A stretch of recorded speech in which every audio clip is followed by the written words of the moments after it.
오늘은 여러분들이 책으로도 보셨고 또 미디어 TV로도 얼굴을 익히셨던 분입니다. 유현준 교수님이십니다. 지금은 홍익대학교 건축학과 교수님으로 계시는데 건축을 아주 인문학적으로 또 예술적으로 이렇게 확대하면서 우리들에게 많은 그런 시사점을 보여주고 있는 분입니다. 특별히 초청에 응해 주셔서 너무 감사드리고 여기 아마 목회자도 있고 신학생도 있고 일반 평신도도 있는 것 같습니다. 그냥 우리에게 어떤 얘기를 해주셔도 좋은데 도시 속의 교회라고 하는 주제를 갖고 한 40분에서 50분 정도 강의해 주시고 그 다음에 또 저와 잠깐 얘기를 하면서 여러분들에게 질문서를 받도록 하겠습니다.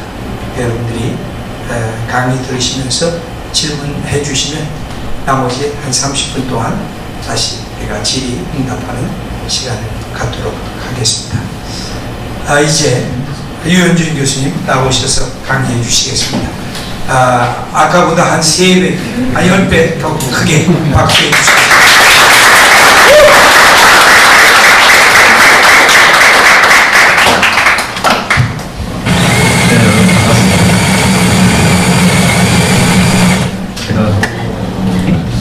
여기 너무 저보다 믿음 좋으신 분들이 다 있는데 제가 여기서 교회 건축에 대해서 얘기한다는 건 웃기는 것 같은 생각이 들고요. 오늘 제가 드리는 말씀이 아니고 제가 하는 말에 시험 받지 않았으면 좋겠습니다. 그렇습니다. 제가 오늘 여기 이제 내 얘기는 지역 교회 공간이 갖는 의미 이런 얘기를 했는데요. 전반적으로 교회 건축에 대해서 역사적인 흐름이라든지 이것부터 한번 살펴보려고 합니다. 저는 교회 건축을 얘기하기 전에 있어서 텍스트와 건축의 관계에 대해서 먼저 얘기를 하고 싶어요. 그러니까 문명 초기를 보면은 텍스트가 장악했던 문명이 있고 건축이 장악을 했던 문명이 있고 그렇거든요. 또 보시면은 이제 모세의 성막이 여기 이렇게 만들어졌는데 사실은 그 전 단계의 슬라이드에 앞부분이 좀 빠졌는데 전 세계의 종교인의 지표가 있어요. 100% 중에서 이 몇 %씩 어떤 종교가 이렇게 나누고 있는가 이렇게 보면은 이슬람교하고 기독교를 합치면 한 55% 정도가 되는 것 같더라고요. 절반이 좀 넘습니다. 특이한 점은 그 두 개의 종교가 이렇게 전 지역에 가장 넓게 퍼진 종교예요. 불교나 이런 것들은 훨씬 적고요. 그래서 힌두교도 그보다 적습니다. 근데 왜 그 두 종교가 특히 중앙아시아 쪽 서남아시아 쪽에서 그 건조기후대에서 최초의 문명이 발생을 하고 거기서 발생한 문명의 어떤 종교들이 세계를 장악할 수 있다 생각을 해보면 여러 가지 이유가 있지만은 이 당시에 이 유대교라고 하겠죠. 유대교와 이 기독교는 텍스트 중심으로 전파가 되기 때문이라고 볼 수 있습니다. 그 지역에 옆에 있었던 이집트 같은 데는 건축 중심의 종교였다고 봐야 돼요. 그러니까 이집트 같은 경우는 피라미드 같은 걸 많이 짓고 메소포타미아에서는 지구라트 건축을 많이 했죠. 바벨탑이라고 하는 그런 건축 중심으로 하게 되면은 사람들에게 영향력을 끼칠 수 있지만은 건축물이 이동을 할 수가 없기 때문에 그 지역의 중심으로만 되고요. 대신에 유목민족이었던 유대민족들은 말씀을 중심으로 해서 전파를 했기 때문에 텍스트 중심이었고 그래서 이동을 하면서 말씀이 전파되고 그런 텍스트 중심의 종교들이 훨씬 더 넓은 지역으로 퍼지게 된 거죠. 그런데 이 사람들이 이 성전 건축이라는 걸 처음을 해야 되는데 출애굽을 한 다음에 그 하나님으로부터 받은 그런 영감으로 모세의 성막을 만들죠. 근데 모세의 성막을 이렇게 들여다보면은 공간 구성이라고 하는 것들이 이렇게 되어 있죠. 주변에 천막이 쳐져 있고 안쪽에 가면은 물두멍과 번제단이 있고 또 네모가 하나 또 쳐 있고 그 안에 가운데로 이렇게 나눠져 있습니다. 그래서 이쪽이 성소고 요 안에는 이제 언약궤가 이제 지성소가 되죠. 여기가 하나님의 공간이라고 할 수 있죠. 여기는 1년에 한 번 대제사장만 들어갈 수 있는 공간입니다. 그래서 사실은 이 공간의 구성 자체는 더 안쪽으로 들어갈수록 점점 더 중요한 공간이 된다. 이거는 사실은 건축의 기본입니다. 그러니까 작은 성도 사실 그렇게 돼 있고요. 작은 성도 당장 안으로 들어갈수록 황제가 기거하는 공간이 들어가게 돼 있고 이집트의 신전도 보면은 안으로 들어갈수록 점점 성소로 들어가게 돼 있거든요. 그래서 이런 구성을 갖고 있는데 재미난 거는 이때는 이 사람들이 출애굽하고 나서 이동을 해드니까 천막으로 이 모세의 성막을 만들었어요. 그게 최초의 성전의 원형이라고 할 수 있죠. 그러고 난 다음에 가나안으로 들어가면서 사실은 이 이스라엘 민족의 문화가 확 바뀝니다. 어떻게 바뀌냐면 유목민족 사회에서 농경 사회로 바뀝니다. 이동을 하면서 살던 사람들이 정착을 하면서 살게 되는 거죠. 가나안 땅에 들어갔다는 얘기는 하나님이 그 가나안 땅을 약속한 거는 다른 말로 얘기하면은 농경 사회가 되는 걸 얘기를 하는 거예요. 농업을 지으면서 그러면 건축물이 돌로 만들어지게 됩니다. 그러니까 솔로몬 성전은 지금 보시는 것처럼 돌로 정착해서 움직이지 않아도 돼요. 근데 건강 구성은 사실 똑같아요. 주변에 담장 같은 거 있고요. 안에 성소와 지성소 대신에 솔로몬 성전 건물이 이렇게 올라가 있죠. 안에 들어가면 그 사이에도 휘장이 계속 놓여져 있습니다. 그런데 우리가 예수님이 오시고 나서 십자가에 돌아가신 다음에 건축 공간에 큰 변화가 생깁니다. 왜냐면 일단 예수님은 말씀 중심으로 다시 전파를 하시죠. 그러고 난 다음에 십자가에 돌아가신 다음에 휘장이 찢어지는 사건이 생깁니다. 그 위에서부터 아래로 찢어졌다 이렇게 얘기가 나오죠. 그러니까 하나님이 찢으신 거죠. 그러면은 휘장이 찢어진 거는 성소와 지성소의 경계가 무너진 거라고 봐야 되는 거죠. 그래서 하나님의 공간이 이 인간의 공간과 경계가 없어지는 그런 사건이 생기는 겁니다. 이건 되게 상징적으로 큰 의미를 가집니다. 그래서 이게 비슷한 것 같지만은 예수님 이전과 이후는 사실은 예전에 우리가 성전이라는 프로그램들은 제사를 중심으로 들어갔단 거예요.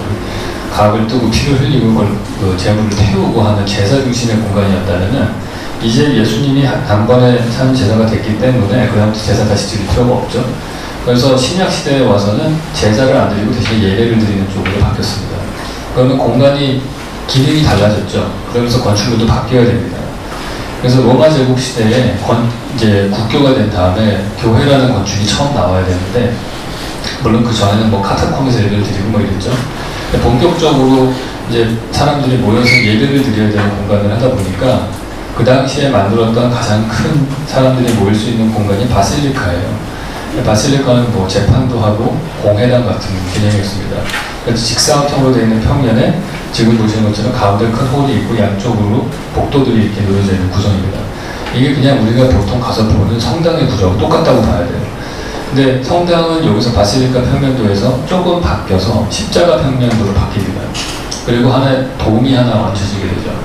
일반적으로 우리가 성당에 가면은, 유럽의 성당을 가면은 십자가 모양의 평면도 바실리카가 나오고 거기서 돔을 얹었어요. 그 이유는 돔 건축은 만들기 제일 어려운 건축입니다.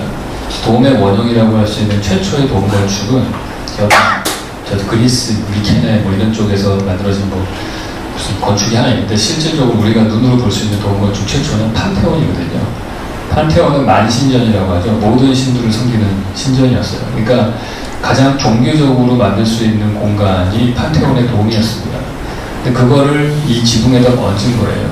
건축적으로 돔이 만들기 제일 어렵거든요. 그리고 제일 그게 정확한 원형의 공간이 되기 때문에 우주의 중심과 여러 가지 그 중립법적으로 합포하는 뜻이 많죠, 되게. 판테온의 단면은 이렇게 원으로 되어 있거든요. 평면도 원으로 되어 있고.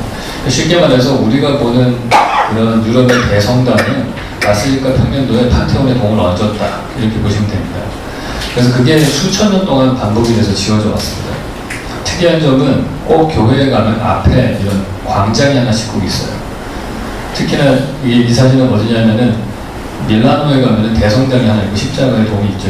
근데 이 돔이라는 것도 좀 뾰족한 탭이 있는데, 앞에 보시면은 여기도 성당 앞에 큰 광장이 하나 꼭 있습니다.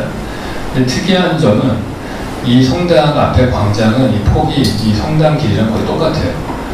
왜 그러냐면은 우리 잘 아시는 파리의 노트르담 성당 같은 거 가서 보면은 그게 한 270년 정도 걸려서 지어졌거든요. 200년 넘게 건물이 지어지고 돌을 쪼아서 쌓아서 만듭니다. 건축을 보통 할 때 뒤쪽에 있는 이 재단부부터 건축을 하기 시작을 해요. 그리고 점점 앞쪽으로 옵니다. 근데 앞으로 오는데 결국에는 이걸 돌로 만들다 보니까 채석장에서 돌을 떼어다가 갖고 와서 돌을 쪼아가지고 다듬어서 만들어야 되잖아요. 그러니까 돌을 다듬어야 되는 작업장이 항상 필요한 거예요, 넓은 면적이. 근데 그게 마지막 이 프론트 입면을 만들 때까지 여기는 계속 작업을 해야 되는, 공터로 남아있어야 되는 거죠. 근데 그게 100년 넘게 걸리다 보니까 주변에 마을이 다 형성이 됩니다. 이걸 중심으로 해서 여기서 인부들 밥 먹어야 돼요, 자라야 되죠, 이런 사람들이니까 항상 성당을 하나를 지으면은 그 중심으로 마을이 형성이 돼요. 요즘 현대시계에서는 중심이 어디가 되냐면요, 레미콘 공장이에요. 레미콘 공장이 들어서는 데가 도시의 센터예요. 그러니까 성수동에 3표 레미콘 사이트가 있어요. 그게 이제 강남에 지어지는 모든 건물에 그 콘크리트를 공급하는데, 왜냐면 레미콘 기계는 4시간 돈당 부어야 되거든요. 4시간 이내에. 그러니까 사실은 반경 몇십 킬로를 커버하는 센터가 될 수밖에 없어요. 레미콘 공장이. 마찬가지로 성당도 이렇게 짓다 보면은 요 가운데 요 광장이 센터가 되는 거죠. 그래서 완성이 다 되고 나면은 도시는 다 완성이 됐는데 공터는 남아있게 되는 거예요. 작업장으로. 그러면서, 그런데 그러면 그 다음에 여기다 건물 지으면 되지 않냐. 안 짓는 이유가 예배의 속성 때문에 그렇습니다. 예배는 일주일에 한 번 모이고 모든 지역 주민들이 다 모여서 동시에 예배를 드리고 한 번에 쏟아져 나오죠. 그러니까 여기에 예를 들어서 한 2,000명, 1,000명이 모여있다가 한순간 다 쏟아져 나오면 그걸 받을 만한 면적이 바깥에 필요한 거예요. 그래서 항상 그 앞에 광장이 성당만한 폭으로 꼭 필요합니다. 나온 다음에 거기서 이제 가까이 골목으로 들어가게 되는 거죠. 그리고 또 엄청나게 돈 들여서 지은 성당인데 그걸 바라볼 수 있는 사이트도 필요하고, 그래서 여러 가지 이유에 의해서 이 광장은 유지가 됩니다. 그래서 그게 이제 서양의 그 어떻게 보면 교회 건축의 짧은 역사라고 할 수 있어요. 근데 우리나라에 와서는 사실은 우리나라는 기독교 역사가 다른 서양 국가에 비해서 되게 짧은데 엄청나게 부흥을 많이 했어요. 그게 하나님의 은혜도 있고 말씀의 선포도 강했고 여러 가지가 있지만은 무엇보다도 건축도 잘 이용했다고 볼 수 있습니다. 그러니까 70년대 교회 부흥의 건축적인 배경을 보면요, 이게 우리나라의 모습, 예전의 모습이에요. 그래서 우리나라는 참 여러 가지 문제가 있었지만 가장 큰 문제는 고밀화된 도시가 없었다는 게 가장 큰 문제입니다. 그 이유는 다 단층짜리 건물이거든요. 온돌 때문에 그래요. 온돌이라는 난방 시스템을 우리가 썼기 때문에 얘는 마궁에서 불 때가지고 구들장을 대표서 난방을 하는데, 문제는 대부분의 건축물을 목조 건축을 지으니까 무거운 구들장은 2층으로 지을 수가 없어요. 그래서 대한민국은 수천 년 역사에 정말 계속 집을 그렇게 지어왔는데도 2층짜리 집이 하나도 없습니다. 그래서 항상 단층으로 되어 있는 거예요. 근데 그거에 대한 문제는 좀 이따 말씀드리고, 거기에 큰 변화가 생깁니다. 온돌과 아궁이가 불리는 사건이 생기는데 60년대 석유본로입니다. 석유본로가 나오면서 본격적으로 액체 연료가 우리가 실생활에서 쓰는 액체, 그 연료의 주 소스인데 그 전에 다 고치였죠. 장작, 석탄, 연탄 이렇게. 그러면서 석유본로가 나오면서 우리의 부엌의 풍경이 바뀝니다. 연탄 아궁에서 밥을 짓고 석유본로로 찌개를 끓이는 쪽으로 바뀌죠. 조금 있다가 가스레인지로 바뀌었죠. 석유본로가. 연탄 아궁이는 연탄 보일러, 기름 보일러 거쳐서 가스 보일러까지 왔습니다. 이러면서 밥 짓는 불하고 난방하는 불이 쪼개진 거예요. 이게 역사에 처음 있는 일입니다. 예전에는 선사시대 때 동굴에서 모닥불 피우면 얘가 밥 짓는 불도 되고, 취사하는 불도 되고, 난방하는 불도 되고, 조명하는 불도 되고, 움직이는 불은 엔터테인먼트도 되죠. 움직이는 불이 지금 TV가 돼서 거실에 불이고, 난방하는 불은 보일러가 돼서 보일러실로 가고, 취사하는 불은 가스레인지가 돼서 부엌으로 가고, 조명하는 불이 천정의 형광등으로 갔습니다. 그러면서 그러니까 밥 짓는 불과 난방하는 불이 분리가 되면서 어떤 현상이 생기냐면은 2층짜리 집이 지어져요. 그 70년대 막 이런 2층 나무집이 막 지어졌고요. 한 80년대 들어서는 이런 12층짜리 아파트를 막 짓기 시작하다 90년대 들어서는 뭐 엄청나게 고층 건물도 지었죠. 근데 이게 우리나라에 엄청나게 큰 변화를 갖고 옵니다. 고밀화된 도시를 역사상 처음 가지게 되는 거예요. 아파트 단지라는 게 생겼어요. 이거는 이런 고밀화된 주거 환경을 가져본 적이 없거든요, 저희가. 근데 이때 교회가 어떤 역할을 했냐면요, 아파트 단지가 창출하면서 또 없었던 빌딩 타입이 하나 생깁니다. 그게 바로 상가예요. 상업시설이 여기에 상가에 들어가는, 단지 안에는 항상 상가가 있죠. 여기서 모든 상업 행위를 하는데 거기에 대단한 발명이 하나 생깁니다. 상가교회라는 걸 표현하죠. 상가교회라는 이 발명은 혁명이에요, 제가 볼 때. 전 세계에 이런 케이스가 없습니다. 왜냐면 상업시설 안에 교회가 들어간다는 얘기는 그거는 실생활과 되게 밀접한 관련을 가지고 있어요. 쉽게 말해서 요즘에 이마트에 교회가 들어가면 똑같은 거예요. 내가 하는 에브리데이 라이프 생활에 교회가 있는 거죠. 그러니까 휘장이 찢어진 거 이상인 거예요, 사실은. 그냥 들어오는 정도가 아니고 안으로 침투를 해서 들어오는 케이스예요. 그러니까 원스톱 종교라고 할 수 있는 거죠. 근데 이게 보시면은 저희 소망교회 소망교회가 성장할 수 있죠. 소망교회도 맨 처음에 상가에서 시작을 했거든요. 근데 그 뒤에 어마어마한 아파트 단지가 이렇게 배후에 들어서면서 이제 광림교회와 소망교회가 엄청나게 부흥을 하죠. 상가교회. 근데 보시면 상가교회하고 절하고 한번 비교를 해보세요. 절은 불교라는 종교는 산속에 가야지만 예배를 드릴 수 있어요. 차 타고 몇 시간 가야 돼요. 상가교회는 바로 코앞에 있습니다. 걸어서 10분 안에 갈 수 있어요. 그러니까 물리적인 거리가 우리한테 훨씬 가깝게 들어온 케이스라고 볼 수 있죠. 그리고 또 하나는 이성교제가 제일 쉬운 곳이었어요. 교회가 70년대 남녀공학이 없던 시절에 유일하게 대놓고 자매님이라고 부를 수 있는, 거기다 수련회 가면 몇박 며칠을 같이 지낼 수 있는 정말 열린 공간인 거예요. 거기다 이제 미국이라는 이미지가 합쳐지면서 엄청나게 부흥을 하죠. 그리고 또 하나 상가교회의 특징적인 부분은 실리콘밸리의 창업과 되게 비슷합니다. 실리콘밸리는 차고 창업과 비슷하다고 봐야 돼요. 왜냐하면 초기 투자 비용이 거의 안 들어간다고 봐야 되는 거죠. 상가에서 교회를 개척할 때에는 보증금만 있으면 되잖아요. 월세가 조금 필요하고. 그러니까 아주 적은 자본으로, 지금 이 위에 사진에서 보시면은 이 그림 안에서만 교회가 한 4개 정도가 있는 것 같아요. 서너 개가.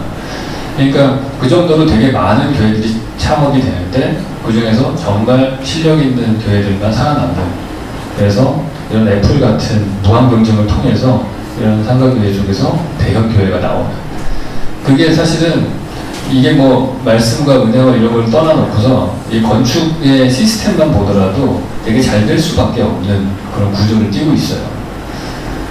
근데 한국교회 위기가 찾아옵니다. 여러 가지 위기가 있겠지만은 여러 큰 위기가 남녀공학이라고 생각을 해요. 그러니까 이제는 교회 말고도 이성교제가 너무 많아요. 거기다가 성문 개방 문화가 됐죠. 그러니까 교회가 70년대에는 가장 앞서 나가고 열린 문화였는데 지금은 제일 보수적인 공간이 된 거예요. 또 하나는 도시화가 91%가 됐습니다. 더 이상 인구가 증가하지 않아요. 그러니까 대규모 아파트 단지가 들어온다든지 그런 것들이 없습니다. 그러니까 이런 현상이 정체가 되는 거죠, 사실은. 이미 자리가 잡힌 교회들도 있고. 그래서 교회라는 공간이 어떤 개혁과 개방과 이런 이미지에서 되게 보수적인 이미지로 바뀌었다. 저도 보면은 저희 아들을 교회를 데리고 가기가 힘들어요. 저희 집안에 온 집안이 다 교회를 다니는데도 우리 아들한테는 교회는 되게 보수적인 공간으로 느껴지는 거거든요. 거기다가 많은 말씀 듣고 좋고 감동받고 하던 것들이 이제는 뭐 이런 인문학 강좌에서 막 하고 뭐 텔레비에서도 하고 뭐 너무 많은 정보들이 쏟아지는 사회에 왔습니다. 그러니까 들을 수 있는 소스도 많고, 그래서 그런 것들이 되게 1차적으로 다른 교회의 외적인 부분에서, 그러니까 우리가 말씀과 성령과 은혜 이외의 그 부분에서 많이 힘들어지는 조건이 됐다, 이렇게 볼 수 있습니다. 교회는 또 왜 들어가기가 어려운가? 사실은 똑같은 교회, 강남구에 있는 두 개의 대표적인 종교시설로 저는 비슷한 규모가 충영교회와 봉은사가 있다고 봐요. 근데 봉은사는 저만하더라도 노력센터에 무슨 일이 있잖아요. 그럼 거기 가서 지하차 여기에 일찍 들어가게 되면은 그냥 봉은사에 차를 잠깐 세워서 산책도 하고 오도 하요. 그냥 거기는 마당이잖아요, 그냥. 절이라고 하는 데는 그냥 개인적으로 가는 데고 예배 시간이 따로 정해져 있지 않은 그런 기본적으로 그렇기 때문에 건물이 쫙 큽니다. 건물이 띄엄띄엄 있고 그 사이사이 공간이 다 양방으로 되어 있어요. 근데 교회는 아시다시피 일주일에 한 번 다 모여서 예배를 실내에서 드려야 되는 거기 때문에 빌딩 사이즈가 되게 크고요. 대부분 다 주중에는 안전상의 이유로 문을 닫아놓고 있단 말이에요. 그러니까 저 같은 크리스찬도 충영교회는 한 번도 못 들어가 봤어요. 봉은사는 여러 번 들어간 거예요. 그게 건축 공간적으로 한쪽은 더 웰컴하는 그런 구조가 되어 있는 거죠. 이 도심 속에서 예배당이 가지는 가치에 대해서 우리가 또 한번 생각을 해봐야 됩니다. 그래서 제가 말을 되게 빨리 했나봐요. 앞에 얘기부터 지금 생각보다 빨리 끝나는 것 같은데. 이게 저는 이 교회 건축은 가장 큰 특징 중에 하나는 거대한 실내 공간을 갖고 있다는 게 건축적으로 가장 큰 특징입니다. 이게 재미난 거는요, 역사를 쭉 보잖아요. 그러면 나라가 발전하고 민주화가 될수록 그러니까 대중들이 모일 수 있는 공간이 점점 발달을 합니다. 과거의 건축물을 뛰어난 거 보시면 이집트의 피라미드 같은 거죠. 그건 한 사람을 위한 건축이에요. 근데 그리스 시대에 오면서 판테온이 아니죠. 파르테논 신전도 있지만 그 앞에 원형극장이라는 게 생겼어요. 원형극장은 누구나 다 시민은 들어갈 수 있는 그런 공간이죠. 그래서 훨씬 민주화된 그런 공간이라고 할 수 있어요. 근데 거기서 더 민주화가 된 공화정이 발달했던 그 로마 같은 경우에는 콜로세움 같은 더 큰 경기장이 나옵니다. 그리고 또 하나는 실내화가 돼요. 콜로세움과 원형극장의 가장 큰 차이점은요, 콜로세움은 위에 천막으로 된 지붕이 있었어요. 그 땡볕일 때에는 천막이 지붕에 천막으로 된 지붕이 나오면서 거기서 이렇게 갈 수 있으니까 절반 정도는 실내 공간이었단 말이에요. 그러니까 점점 규모는 커지면서 실내화가 됩니다. 그래서 그 다음에 대성당들이 나오죠. 성 바울 성당, 성 베드로 성당 이런 것들은 대형 그 도시에서 가장 큰 실내 공간을 가진 건물이 교회 건축이에요. 아직도 사실은 가장 많은 사람들이 이렇게 모여가지고 강의를 들을 수 있고 설교 들을 수 있는 모일 수 있는 실내 공간은 사실 교회 예배당이거든요. 근데 그게 사실은 예배당이 가지는 큰 가치 중에 하나입니다. 근데 사실 우리가 애매한 거는 그 공간이 되게 성스러운 공간으로 되어 있기 때문에 주중에 거의 쓰이지 않는 상황이 되는 거죠. 그래서 그 현대 사회에서 지금은 이제 더 발달해가지고 뭐 고척돔 같은 것도 만들어지고 그랬잖아요. 더 많이. 이제 요즘 세상에는 이제 아레나라고 해서 대형 공연장 같은 것들이 몇만 명이 더 만들어지거든요. 그러니까 점점 이 사회는 민주화된다고 볼 수 있고요. 아직까지도 교회 건축의 큰 내부 실내 공간은 특별한 의미를 가진다 볼 수 있습니다. 그 다음에 지역에서 교회 공간이 가지는 의미에 대해서 우리가 한번 생각을 해볼 필요가 있는 것 같아요. 이게 뭐냐면 맨하탄의 모습입니다. 맨하탄은 다 아시겠지만 부동산 가격이 제일 비쌉니다. 그래서 정말 조그마한 집을 비싼 돈 내고 살거든요. 그런데 맨하탄에 있는 사람들은 뭐가 좋으냐면은 이 사람들은 자기 집이 조그마한 밖에 나가는 센트럴파크가 있어요. 여기서 좀 지겨우면 13분 걸어가면 타임스퀘어가 나오고 6분 걸어가면 브라운파크 나오고 7분 걸어가면 헤럴드스퀘어 나옵니다. 그래서 쭉 보면은 주요 공원들이 평균적으로 1km마다 하나씩 있어요. 그러니까 내가 집이 좁아서 답답하면 나가서 10분만 걸어가면 공원이 있고 거기서 지점이 13분만 걸어가면 다른 공원이 나오거든요. 근데 서울 같은 경우는 보면 비슷한 수준의 높은 인지도를 가지고 공원을 찾아보면 하달공원이 있고요. 1시간 걸어야 선유도가 나오고 1시간 걸어야 여의도가 나오고 그러니까 공원들이 좋은 공원들은 있는데 띄엄띄엄 있습니다. 4km마다 하나씩 있어요. 그러니까 이쪽에서 저쪽으로 걸어서 1시간 걸립니다. 여기 자동차나 지하철을 타야만 갈 수 있는 공원이고 여기 같은 경우에는 뭐 예를 들어서 직장인 같은 경우는 반찬하기 전에는 못 가는 공원인 거예요. 그러니까 공원에 가면 은퇴하신 분들밖에 없잖아요. 성격치는 어르신 분들밖에 없어요. 그러니까 이게 서울의 공간 구조의 문제점은 뭐냐면은 우리가 공짜로 머무를 수 있는 공간이 없다는 거예요. 예를 들어서 4인 가족으로 살 때는 집에 친구를 못 데리고 오죠. 1인 가구가 돼서 나가서 독립하면 집이 좁아서 못 데리고 오거든요. 밖에 나가면 공원도 없고 길거리에 벤치도 없어요. 어디 친구랑 앉아서 얘기할 데가 없어요. 항상 공간이 부족한 거죠. 그래서 이런 커피숍들이 많은 거예요. 얘네들은 사실은 커피 파는 비즈니스라기보다는 돈 받고 장소를 빌려주는 비즈니스입니다. 대한민국 사회의 가장 큰 문제점 중에 하나는 공짜로 머무를 수 있는 공간이 없다는 게 문제예요. 왜냐면은 이런 식의 공간만 돈을 내고 들어가서만 쉴 수 있는 공간이 있다는 얘기는 다른 말로 하면은 이런 거죠. 여러분이 아침에 현관문을 열고 밖에 나오시면은 만나는 모든 공간들은 다 이동해야 되는 공간밖에 없거든요. 인도를 건너지 차를 타고 이동하든지 어디 가서 앉으려면은요 돈을 내고 들어가서 앉아야 돼요. 그때부터 문제가 생겨요. 누구는 5,000원 내고 스타벅스를 가고 누구는 1,500원 내고 백다방을 갑니다. 그러니까 돈이 많은 사람과 적은 사람이 한 공간에 있을 가능성이 점점 없는 도시예요.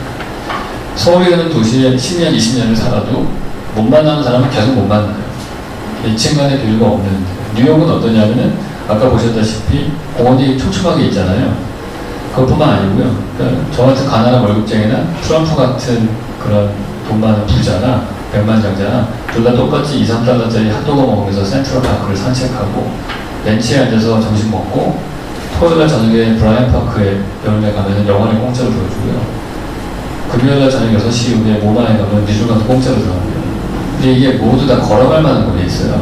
그러니까 트럼프나 저나 뉴욕 하면 떠올리는 좋은 추억들은 다 한 50%가 공통인 거예요. 서울은 그렇지 않을 것 같아요. 한 도시가 얼마나 이게 건전한지 뭘 보면 알 수 있냐면요. 단위 면적당 벤치의 숫자가 몇 개냐를 세보면 알 수 있어요. 뉴욕 맨하탄 같은 경우에는 브로드웨이 한 950m 길이의 벤치 숫자가 170개 정도 됩니다. 근데 서울의 같은 거리, 같은 길이의 신사동 가로수길을 세보면 3개밖에 없어요. 50배의 차이가 나는 거예요. 그러니까 공짜로 쉴 공간이 없다. 공원이 있어도 대부분 다 경사로 되어 있는 그런 산들이기 때문에 앉아서 쉴 데가 없어요. 앉으려면 밑에 내려와서 백숙집에 가야 돼요. 그러니까 그런 공간들이 이 도시 공간이 없다는 건 큰 문제인데, 그거를 사실은 우리 교회가 커버를 해줄 수가 있다고 생각을 합니다. 그리고 그래야만 한다고 봐요. 항상 사회가 못하던 부분에 있던 것들을 우리 교회가 먼저 앞서서 해갔잖아요. 우리가 의료보험제도나 사회보장제도가 약했을 때 교회가 그 가장 어려운 사람들을 다 서포트해주고 지지를 해줬습니다. 지금 웬만한 사람들이 이제 사회보장제도나 이런 것들이 잘 돼 있기 때문에 나라에서 어느 정도 최소한은 더 커버를 하고 있어요. 근데 아직도 이 나라에서 해주지 못하는 부분은 공간적인 부분이다, 이렇게 볼 수 있어요. 이 사회의 갈등을 봉합할 수 있을 만한 그런 공간적인 그 반창고, 그러니까 연결고리가 될 만한 데가 없고요. 그것들을 교회가 해줄 수 있다고 생각을 해요. 이 대한민국 사회의 문제점을 단적으로 보여주는 사진입니다. 이게 보면은 4개의 다른 도시의 모습이에요. 세종시, 강남, 송도, 판교입니다. 근데 뭐 우리 전혀 안 가요. 아파트도 간판되고 나면 차이가 하나도 없어요. 이게 자인지 내면인지 풀어주는지 알 수 없어요. 전국에는 60%의 국민이 다 비슷한 집에 사는 거예요.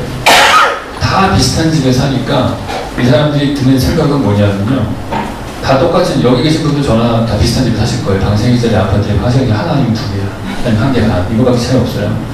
그러니까 그런 똑같은 모양의 평면도의 집에 살기 때문에 내 집의 가치 판단의 기준은 집값밖에 안 나와요. 그러니까 획일화가 된 사회에 살면은 문제는 뭐냐면은 모든 가치 판단의 기준이 정량화가 됩니다. 그래서 집값, 성적, 연봉, 키, 체중 이런 걸로 사람들을 비교하고 판단하는 거죠. 그래서 나만의 가치가 없는 세상이라고 봐야 돼요. 왜냐면 다 획일화되어 있기 때문에 내 친구가 40억짜리 타워팰리스에 살아도 나는 뭐 작지만은 빗소리를 들을 수 있는 뭐 조그만한 마당이 있는 우리 집이 훨씬 더 좋다, 이런 나만의 가치가 있어야 되는데 그게 없는 사회예요. 다 획일화가 되어 있기 때문에. 그럼 왜 그러냐 하면은 이 사회에 추구하는 궁극적인 목표가 평등한 사회거든요. 좋은 목표를 갖고 있는데 방법이 잘못됐어요. 평등한 사회를 항상 획일화를 통해서 만들려고 하거든요.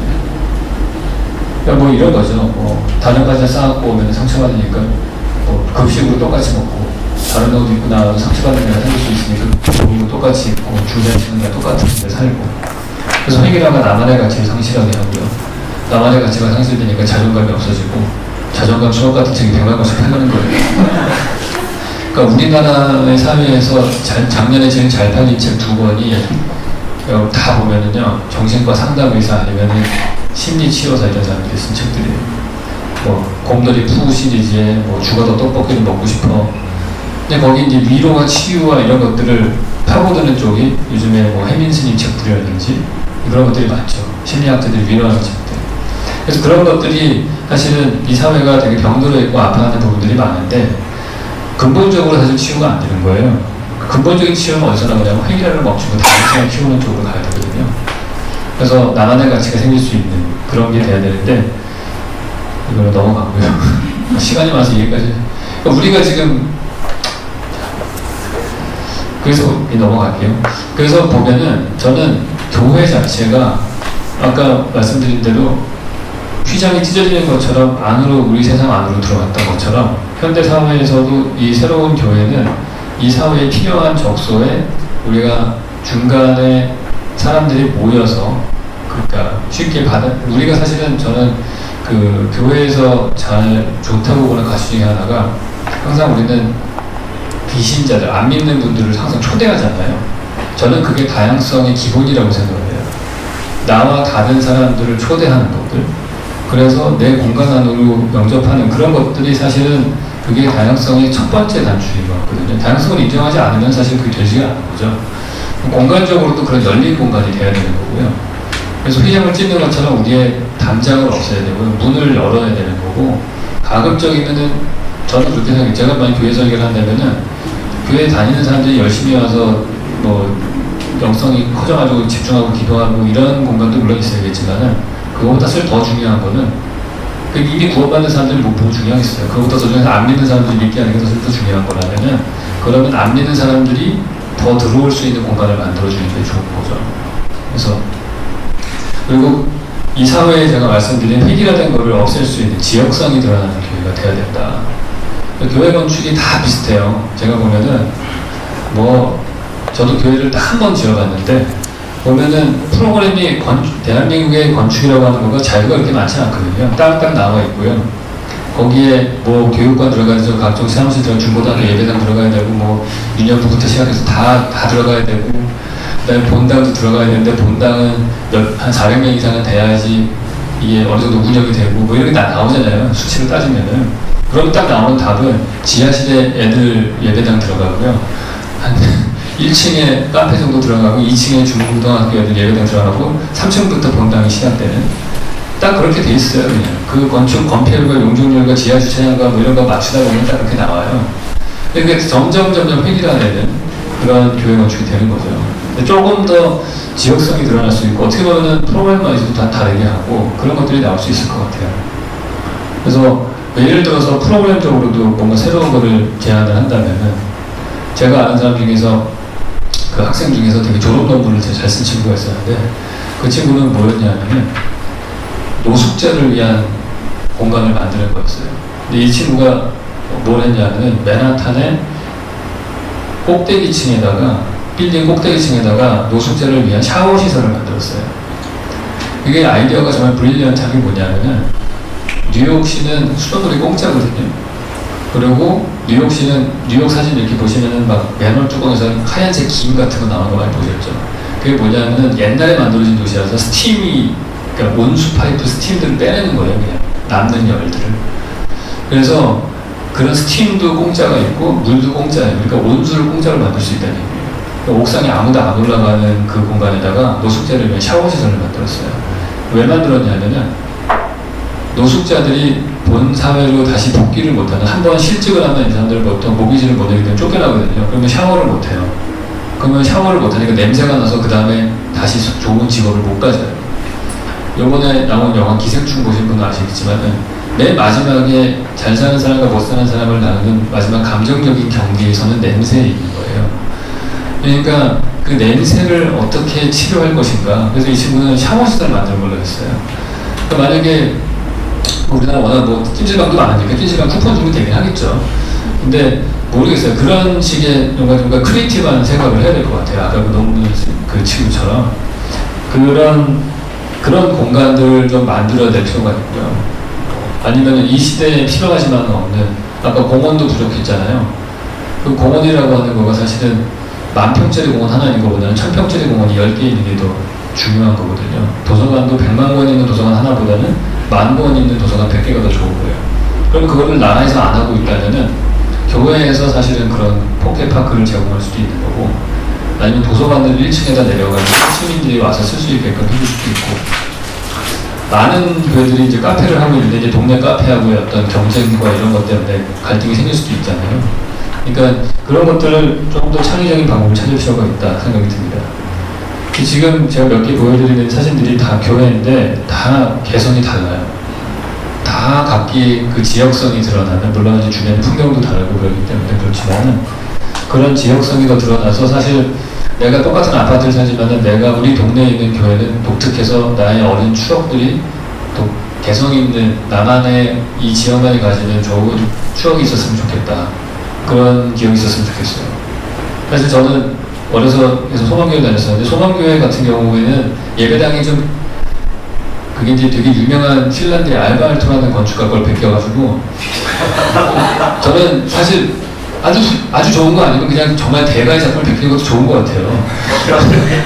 그래서 저는 진짜 알바알토가 설계한 교회당에 다니는 것 같이 느끼면서 살아왔을 거예요. 중학교 때부터.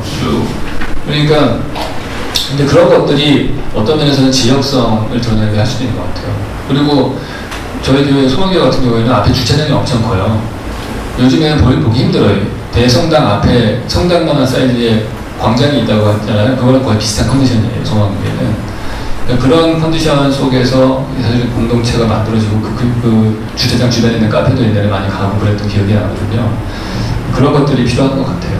그래서 교회가 이런 이 사회가 못하는 부분들을 좀 커버해 줄 수 있으면 좋겠다. 그런 생각을 합니다. 제가 앞부분에 말을 너무 빨리 한 관계로 40분을 해야 했는데 35분 만에 끝났습니다. 네, 맞습니다.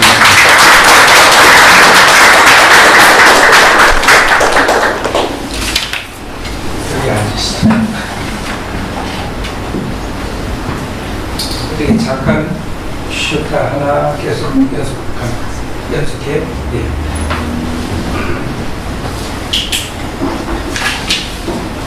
여러분들이 관심 갖고 있는 부분에 대한 질문서를 써주시면 제가 함께 이야기하는 시간을 갖도록 하겠습니다. 저는 담임 목사로서 이 교회를 목회하면서 교회가 갖고 있는 두 가지 요소가 있잖아요. 목소리가 안 나왔습니까?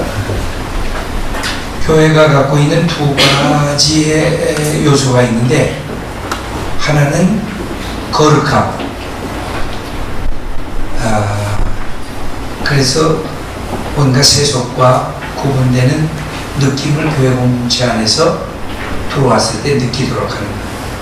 이게 로만 가톨릭 교회라든지 또 정교회라든지 이런 데는 그런 느낌을 더 주도록 교회 구조가 되어 있다고 볼 수가 있는데, 그러나 또 다른 하나는 지금 누구나 다 들어올 수 있는, 그래서 그 속에서 친밀성과 그 속에서 교제와 그 속에서 만남이 이루어지는 자리가, 하나는 거룩성 때문에 단절이 되는 자리. 나하고는 다르구나. 근데 나도 잘할 수 있구나. 이 두 가지 요소가 복합적으로 이루어져야 교회 공간이 살아 움직이는, 그 속에서 약간의 두려움도, 그 속에서 약간의 친밀성도 동시에 느낄 수 있는, 그게 이제 교회당이 세워져야 되는 어떤 그런 부분이라고 보여지거든요. 네. 어떻게 생각하세요? 네, 좀 옳은 말씀인 것 같습니다. 지금 목사님 말씀을 듣고 나니까 교회가 하나 그려지는데, 그러니까 진짜 그런 구분되어 있고 하나님을 개인적으로 만날 수 있고, 또 때로는 함께 예배드릴 수 있는 그런 성스러운 예배당 공간을 향해 있어야 될 것 같고요.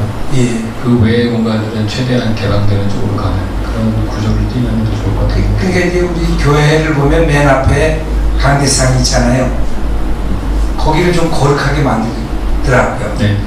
그죠? 그 다음에 뒤에 이렇게 있는 우리 성도님들이 앉아있는 것은 보편적으로 하는 것인데, 사실 이 두 가지 부분이 아까 성전의 휘막이 지성소와 성소를 가르던 그 휘막이 잘라졌다고 하는 말씀을 하셨는데, 그게 일종의 두 가지를 같이 만나게 하는 장소라고 보여지거든요. 이런 건 어떻게 생각하세요? 뭐냐면 교회 앞에 거룩함을 이야기하는 전통적인 우리나라의 보수적인 교회는 옛날에 평신도들이 그 단에 못 올라가게 만들었어요. 올라갈 때는 꼭 신발을 벗고 올라가도록 그렇게 했고, 옛날엔 남녀 차별이 있을 때는 여성들은 거기 올라가지도 못하고, 이런 얘기를 해도 되나 몰라요. 소망교회 제가 처음 왔을 때 저녁 예배를 하는데, 낮에는 장로님들이 기도를 했고 저녁에는 권사님들이 기도를 했어요. 그래서 제가 권사님이 기도를 해서 저 단 위에 있겠다고 봤는데 단에는 아무도 없어요. 네, 본당 자리에서. 그렇죠. 그러니까 담이 올라가진 않고 거기는 남자들만 올라갔어요. 그게 16년 전의 일이에요. 권사님이 어디서 기도를 했느냐면 단 밑에 그 일반 우리 성도님들이 앉는 그 자리 맨 앞에서 마이크만 줘가지고 기도를 했어요. 그러니까 이게 한국 교회가 갖고 있는 교회당 안에서의 특징이라고 할 수가 있어요. 그러니까 어떻게 보면 거룩과 거룩하지 않은 것에 대한 이 구별이 너무 명백히 되니까 그 공동체 안에서의 일종의 평등적 만남과 교제라고 하는 것이 깨져 있고, 단에서는 목사님은 아주 거룩한 분이고 저분은 우리하고 다른 분이고, 평신도들은 거기에 무조건 복종해야 되고 순종해야 되는 이런 이 지위적 신분의 차이가 있는 것으로 이렇게 되다가, 이것이 이제 사회적 변화나 이런 것을 통해서 남녀 평등의 열림, 또 성직자와 평신도들이 갖고 있는 부분이 직분의 하나의 다른 차이지 하나님 앞에서는 똑같은 죄인이고 하나님 앞에서는 누구나 구원을 받아야 할 존재라고 하는 이런 부분들이 더 확대가 되면서 이제 건축적으로 제가 이제 좀 한번 여쭤보고 싶은 것은 뭐냐면 지금 여러분 소방교회로 가보셨는지 모르겠습니다만 소방교회 그 본당은 예배 외에는 사용할 수가 없어요. 또 성도님들이 앉는 단도 위에서부터 이렇게 내려와 있기 때문에 이 평등하지 않아요. 그러니까 예배 공간만 가능한데 그것이 열려진 문화 공간이라든지 예술적인 퍼포먼스를 할 수 있는 공간이라든지 또 자유롭게 둥그렇게 원탁을 하면서 함께 만날 수 있는 공간이라든지 이런 공간이 거의 사라지더라고요. 네. 그러면서 실제적인 이런 그 거룩함과 또 거룩함 앞에선 두려움 같은 것은 존재하는데 그것을 마음껏 포용적으로 사용할 수 있는 공간이 무너지기 때문에 앞으로 교회 건축이 이것을 넘어서는 방향으로 가지는 않을까. 저는 개인적으로는 모든 교회가 한 방향으로 다 진화할 필요는 없는 것 같고요. 말씀하신 대로 평평하고 뭐 그룹핑할 수도 있고 다양하고 체육관으로 쓸 수 있고 그런 교회가 하나 있으면은 왼쪽으로 가면은 전통적으로 되게 구별되고 좀 성스러운 느낌이 나는 그런 교회도 있고. 두 개가 다. 네. 그래서 다양한 교회 형태들이 있으면 좋겠다는 생각이 듭니다. 그래서 말씀하신 대로 이미 개신교는 이미 그 장벽을 많이 없앤 것 중에 하나죠. 저는 성당과 교회의 가장 큰 차이점을 뭐를 보고 있냐면요. 앞에서 설교가 그게 아니고요. 고해성사 하는 데가 있다 없다로 저는 나눠진다고 봐요. 고해성사라고 하는 그 공간은 좁은 밀실이긴 하지만 거기서 명확하게 성직자와 성도가 비대칭의 권력관계라는 게 드러나죠. 한쪽에는 모든 비밀스러운 일을 다 해야 되고 듣는 사람은 얼굴을 안 보이고 다 들어요. 그리고 그 사람이 누군지를 알아요. 보이얼리즘의 극치예요. 관행적인 극치의 공간이라고 볼 수 있어요. 그러니까 정부가 요즘으로 치면은 요즘도 아니죠. 한 20년, 30년 전에 안기부에서 모든 사람들이 비밀을 다 알고 있는 거와 마찬가지인 거예요. 그러니까 그런 사람, 그게 이제 권력을 갈 수밖에 없는 거죠. 한쪽에서는 볼 수 있고 한쪽은 못 본다. 이거 자체가 권력이 완전 비대칭의 관계인데 그런 공간이 없잖아요, 교회에는. 그것만으로도 사실은 성직자와 신도 사이에 그렇죠. 권력의 관계가 굉장한 변화고요. 그리고 소망교회 같은 경우도 보면은 2층 예배당이 있다는 것 자체가 되게 큰 변화예요. 그러니까 목사님을 이렇게 올려다보는 관계가 아니고요. 내려다보면서 말씀을 듣는다는 그거는 예전에 상상도 할 수 없는 일이거든요. 항상 올려다봐야 되는 그런 존재였었는데 2층에서 예배드려요? 아래층에서 예배드려요? 지난주에 이제 2층에서 드렸어요. 그런 것들이 그러니까 보이지 않게 사실은 이 개신교 기독교 쪽에서는 많이 평등화되고 이제 그렇게 됐다고 보기는 해야 되는데요. 이제 그 다음 단계로 가면 그러면 평평하고 이렇게 다 똑같은 게 좋은 거 아니냐? 저는 그냥 다양한 게 더 좋은 것 같습니다. 어디 가면 정말 기도를 부르는 공간도 있어야 된다고 보고요. 어디를 가면은 열린 그런 교회도 있어야 된다고 보고 워낙에 다양한 사람들이 있기 때문에 자기한테 맞는 그런 교회를 찾아서 갈 수 있는 게 더 좋은 것 같다는 생각이 듭니다. 예. 제가 질문 들어온 걸 한 가지 말씀드리겠습니다. 한국의 도시와 건축의 문제는 건축학과가 공과대학에 소속되어서 공업화된 건축의 길을 걸었던 데에 있다고 봅니다. 건축학과가 왜 공과대학에 있어야 하나요? 터키 같은 중진국도 건축학과가 예술대학이 있어요. 이 질문이에요. 일단은 많은 학교들, 예를 들어서 홍대 같은 경우에 건축학과가 미대에서 시작을 했는데 80년대에 공과대학으로 옮겼다가 지금 다시 건축대학으로 분리해서 나왔습니다. 독자적으로? 네. 근데 웬만한 학교들은 사실은 다 뭐 미국도 그렇고 유럽도 그렇고 건축대학으로 분리가 돼 있어요. 근데 한국이 공과대학에 속했던 이유는 다 하나더라고요. 얘기를 들어보니까 7, 80년대 공대를 육성하기 위해서 교육부에서 공과대학에 지원금을 줬어요. 그러니까 그 지원금을 받기 위해서 건축학과가 공대 소속으로 바꾼 거예요. 그래서 그게 제일 직접적인 이유입니다. 근데 또 약간 더 깊은 이유를 찾는다면은 아까 제가 온도 때문에 우리나라가 1층짜리 건물밖에 없었다고 그랬잖아요.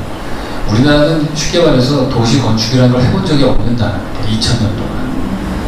그러니까 우리나라 건물이 왜 이렇게 후지지고 어글리하냐. 제가 한 20년 고민 끝에 내린 결론은 우리나라는 2층짜리 건물, 쉽게 말해서 인면 설계를 해본 적이 없어요. 건물을 딱 보면은 경복궁의 근정전 같은 거 보시면은 거의 인면의 절반이 지붕밖에 없잖아요. 그러니까 우리나라 건축은 목조 건축으로 지어지고 결국에 나무 기둥을 썩지 않게 하기 위해서 지붕이 빗물을 빨리 흘러내리게 해서 천안을 길게 뽑는. 그러니까 건물을 짓다 보면은 거의 전체의 절반이 지붕밖에 없어요. 그래서 우리나라의 건축을 지붕 중심의 건축이라고 부릅니다. 그러다 보니까 갑자기 10층짜리 빌딩을 설계하는데 전통 건축에서 배운 지식을 하나도 써볼 게 없는 거예요. 지금은 다 콘크리트 건물이기 때문에 지붕이 없잖아요. 다 평평한 콘크리트 슬랍으로 되어 있는데 지붕 빼고 나면은 뭘 설계를 어디서 시작을 해야 될지 모르는 거예요. 제가 볼 때는. 근데 유럽은 뭐 벌써 한 4, 500년 전부터, 심지어는 로마 시대 때부터 한 7, 8층짜리 아파트 건물이 있었기 때문에 저는 거기서가 근본적으로 시작점이 좀 다르다. 우리가 그래서 그건 인정하고 넘어가야 될 것 같아요. 저는 그래서 약간 국뽕 같으신 분들이 자꾸 우리나라 건축문화가 엄청나게 발달한 것처럼 얘기하는데 실제 안 그렇다는 걸 좀 인정했으면 좋겠어요. 건축 문화가 별로 없어요. 맨날 불타고 없어지고 도시 건축도 없고. 그냥 일본은 우리보다 훨씬 잘해요. 왜냐면 일본은 도시 건축이 있거든요. 일본은 온도를 사용을 못 하거든요. 지진이 많기 때문에 구들장이 내려앉아서 얘네는 난방 시스템이 온도를 못 쓰고 대신에 가벼운 다다미방에 화로를 놓게 발달을 했기 때문에 우리나라 경복궁 단층짜리 건물인데 오사카 상은 5층짜리 건물이잖아요. 교토에 지어진 오래된 주택들도 2층짜리 집들이 보이거든요. 그래서 이 사람들은 도시형 건축을 만들었고, 그래서 사실은 상업이 발달할 수 있는 거예요. 상업이 발달하니까 화폐량이 늘어나겠죠. 화폐량이 늘어나면은 경제가 순환이 되면서 신분 간의 계급의 변동이 생길 수 있어요. 사회가 훨씬 더 유동적인 사회가 되는 거예요. 근데 우리나라는 도시 건축을 한 적이 없기 때문에 상업이 발달하지 못하고, 상업이 발달을 못하니까 화폐량이 없고 사회 경제 자본은 토지밖에 없는 경제 구조예요. 그러니까 땅 문서를 물려받은 사람만 부자가 되는 전형적인 정체되어 있는 사회인 거죠. 그래서 조선은 가만 냅뒀어도 망했을 나라예요. 경제적으로. 그래서 다행이라고 생각을 해요. 어느 정도쯤에서 망한 다음에 지금 이런 완전히 사실 왕정이 끝나고 새로운 정부가 들어서는 역사잖아요. 저희 근대로 보면은. 그러니까 그럴 수밖에 없는 스텝이었다는 생각이 듭니다. 건축적으로 봤을 때. 예. 질문 있으신 건, 예. 좀 걷어서 하시면 됩니다. 네, 감사하겠습니다. 한국의 개신교회, 특별히 서울 시내의 교회들은 이미 교수님의 말씀대로 이미 정량화, 획일화되어 건축되어 있습니다. 지역의 필요 특성을 반영한 건축을 기존의 서울 내의 교회들이 반영하고자 한다면 어떤 방식, 어떤 방향으로 진행될 수 있을까요? 지금 정량화되고 획일화된 건축을 넘어설 수 있는 실제적인 방안의 아이디어가 네. 가능한지 물었습니다. 전 최근에 만났던 분 중에서 어떤 목사님 한 분은 이분은 이제 교회를 짓는데 제가 정확하게 이해를 한 건지는 모르겠는데 교회를 예배당을 안 짓고 카페나 뭐 이런 시설들을 자꾸 문화공간을 만드는 거 뭐 그래서 다른 일들을 하면서 주말에만 예배를 드리는 공간들을 계속 이게 하나의 큰 공간이 아니고 작은 공간을 게릴라처럼 여러 개를 만드는 일을 하시더라고요. 그러니까 저는 이게 새로운 그런 방식을 만들려고 한다면 저는 그 목회자의 목회 철학이 반영이 되어야 된다고 보고요. 그게 건축가가 만들 수 있는 일은 아니거든요. 목회자가 만든 목회 철학이 있으면 그 철학을 공간화시키는 건 건축가가 할 수 있겠죠. 근데 그런 거를 기획하거나 디자인하거나 하는 것들은 첫 단추는 아무래도 목회자의 몫이라고 생각을 합니다. 내가 만들고자 하는 교회. 그러니까 제가 교회 다닐 때 배웠던 교회라는 게 뭐 여러 가지 내 몸도 교회고 건물도 교회고 우리 공동체도 교회고 뭐 이렇게 다양하게 해석이 가능하잖아요. 그러니까 그런 것처럼 지향하는 바의 교회가 뭔지를 먼저 명확히 하면은 자연스럽게 형태적인 교회는 그냥 나올 거라고 생각을 합니다. 그래서 아까도 그런 얘기를 잠깐 했는데 건축가와 목회자가 비슷한 점이 있대요. 근데 하나는 듣는 훈련, 그죠? 그러니까 이게 예를 들면 우리 목회자가 어떤 교회를 지어야 된다고 건축가한테 부탁을 하면 그 목회자가 무슨 교회를 지어야 되는 것에 대해서 잘 들어야 그것을 기초해서 좋은 교회를 건축할 수 있다고 하는 것처럼 사실 목회자도 매일 또 일주일에 한 번씩 설교할 때도 이 듣는 훈련이 안 되면 거기에 기초한 좋은 설교가 나올 수 없지 않겠는가. 이제 이런 몇 가지의 공통성들을 잠깐 얘기를 한 적이 있습니다. 또 다른 질문입니다. 열린 교회가 되려면 누구에게도 열려 있어야 됩니다. 한국의 연령별 구조 및 사회 상황을 보게 되면 파고다 공원의 어르신들이 교회로 옮겨질 것 같다는 불안함이 있습니다. 약간의 피약이 있는데 교회가 열려지지 못해서 파고다 공원의 어르신들만 남은 것처럼 교회도 그럴 위험성이 있다는 그런 뜻인가요? 제가 질문을 한 건데요. 예. 대부분의 우리나라 사회 구조 현상으로서 평일이나 항상 이제 교회가 열릴 수 있는 공간들은 평일이잖아요. 근데 기본적으로 회사 사람들이나 청소년들이 이용하기는 어렵고 대부분의 이제 그 시간이 좀 자유로우신 분들이 이용하실 텐데 대부분의 이제 연령이 있으신 분들이 시간들이 좀 있으시니까 은퇴하신 분들이 보통 그 연령대들이 몰려서 그 공간들을 이용하게 되면 보통 이제 장악하게 되는 분위기들이 있어가지고 뭐 건물을 조금 다른 얘기네요. 네, 다르게 됐습니다. 그래서 우리나라 공원을 어르신들이 은퇴하신 분들이 장악하는 거랑 비슷하게 네, 그렇게 해석하시는 거죠. 네. 교회를 막 개방하면 어르신들이 와서 아니, 그뭐 문제인가요? 카페는 젊은이 돼야 한다는 거죠. 그러니까 두 가지를 볼 수 있을 것 같은데 저는 어르신들이 거기 말고 또 딴 데 갈 수 있는 데가 많아져야 된다고 일단 생각을 하고요. 교회가 저는 이제 도시계획적으로 봤을 때 아까 제가 상가교회를 말씀을 드린 것처럼 다른 청소년 시설과 되게 가까운 데 있을 필요가 있다는 생각을 해요. 예를 들어서 소망교회 같은 경우는 옆에 신구중학교라고 바로 옆에 있거든요. 얼마 지척에. 그러면 사실은 이 교회 시설들을 이 학교에서 특별활동실을 쓰게 한다든지 지금 학교는 학교대로 계속 교실이 부족하다고 특별활동실을 짓고 건물이 점점 고층화되는 문제가 생기고 있거든요. 운동장만 남아있고 그러면 학교에 최소한의 교실을 만약에 짓게 하고 나머지 교실들은 교회 우리가 만드는 많은 GBS들이 많잖아요. 그런 거를 쓰게 한다든지 이렇게 연동돼서 뭐 극단적으로 학교에 들어가서 하는 교회도 있긴 하니까요. 근데 우리가 그런 도시계획적인 자리 배치 같은 것들은 좀 할 필요가 있겠다. 그러니까 교회 혼자만 바뀌어서는 좀 되게 어려운 문제인 것 같아요.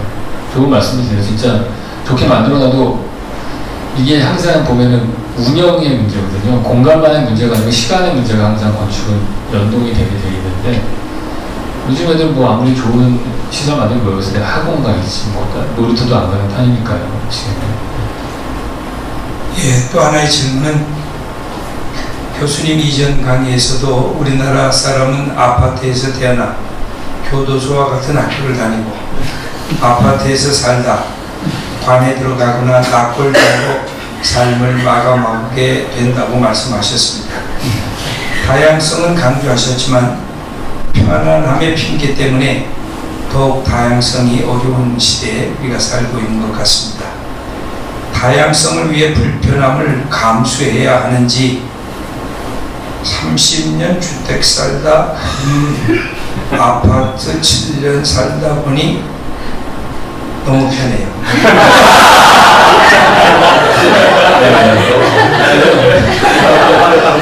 그래서 제가 제 강의를 들으시는 분이 되게 오해하시는 분 중에 하나가 제 강의 들으신 다음에 주택으로 이사 가야 되나 이런 얘기를 하는데 저는 주택주의자가 아닙니다. 저는 아파트에 마당이 있는 테라스 같은 마당 같은 테라스가 있는 아파트를 만드는 게 꿈인 사람이에요. 그래서 저는 당연히 아파트가 만들어져야 된다고 생각합니다. 고밀화된 도시, 아까 말씀드린 것처럼 고밀화된 도시가 없어서 우리나라가 이렇게 경제적으로, 사회적으로 어려웠다고 생각을 하기 때문에 지금 뭐 다 주택으로 이사가면 저희 나라 망합니다, 진짜. 그래서 그런 것들이 좀 새로운 두 개의 하이브리드가 만들어졌으면 좋겠다 그렇게 생각을 합니다. 제가 지금 하나 설계한 게 있어요. 실제로 편한 게 좋긴 좋아요. 그럼요. 그 뭐 하나를 포기하고 하면 안 되고요. 둘 다를 취할 수 있는 뭔가 제3의 답을 찾는 게 저희 세대의 책임이죠. 지금 아파트는 목사님 말씀하신 그 르콜비제라고 거의 한 100년 전의 아이디어잖아요. 맞아요. 그래서 사실은 우리의 건축은 사실은 지난 150년간 별로 혁신이 없었다고 봐야 돼요. 대단한 혁신이 없었습니다. 철근 콘크리트 150년 전에 만들어진 기술이고요. 아파트 100년 전에 만들어진 아이디어고, 자동차도 100년 전에 만들어진 아이디어고, 전화기도 100년 전에 만들어진 아이디어고, 그러니까 뭐 사실 뭐 스마트폰으로 좀 바뀌긴 했지만 크게 바뀐 게 별로 없어요, 사실은. 그래서 이게 기술 혁신이 한번 있어야지만이 지금의 여러 가지 주택 문제나 이런 것들이 한번 바뀌지 않을까 생각합니다. 기대하는 건 딱 두 가지입니다. 하나는 자율주행 자동차와 3D 프린터로 공사를 하는 거. 그 두 가지가 되면은 도시가 많이 바뀔 거라고 생각을 합니다. 얼마 전에 안도 다다오의 다큐멘터리를 봤는데요. 그는 유명한 빛의 교회도 디자인을 했습니다. 근데 교회만 디자인한 것이 아니라 절도 디자인했습니다. 교수님에게 누가 절을 짓는 교회가 들어온다면 네. 하실 거예요? 안 하실 거예요? 저는 안 할 것 같아요. 약간은 좀 예전에 그런 비슷한 게 있었어요. 우리나라의 합천 해인사를 증축하는 무슨 컴피티션이 있었는데 내가 아는 형이 거기 한번 나가보라 그런 얘기를 한 적이 있는데 컨셉추얼하고 멋있는 건축을 지을 수 있기 때문에 근데 그때까지만 해도 제가 지금보다 신앙이 훨씬 좋았기 때문에 제가 평생 건축을 하면서 하고자 했던 거가 건축 공간을 통해서 복음을 전하고 뭐 이런 아주 기특한 생각을 하고 있을 때였거든요. 제가 절대 그럴 수 없다. 나는 절 같은 거는 나는 내 재능을 그런 데서 쓸 수 없다. 그렇게 해서 안 했던 근데 지금도 못할 것 같기는 해요. 그건 좀 약간 찝찝합니다. 돈을 배꼽절 더 줘도 그래도 좀 찝찝할 것 같아요. 그 다음 때가 자존감이 많이 무너질 것 같아요. 소망교회가 제가 있을 때 한 8년, 7, 8년 이상 됐나요? 전부 리모델링을 했습니다, 본당. 그래서 시간이 꽤 걸린 적이 있었는데, 그때 그 모든 것을 리모델링하는 인테리어 하는 사람이 이제 제가 그러니까 일종의 건축주가 되는 거죠. 그래서 장로님들 몇 분하고 그 인테리어 총 담당하는 분들과 몇 분들 실제 실무하는 분들이 왔어요. 그래서 어떤 틀을 원하시느냐고 물어서 내가 컨셉을 5가지를 얘기하는 게 있어요.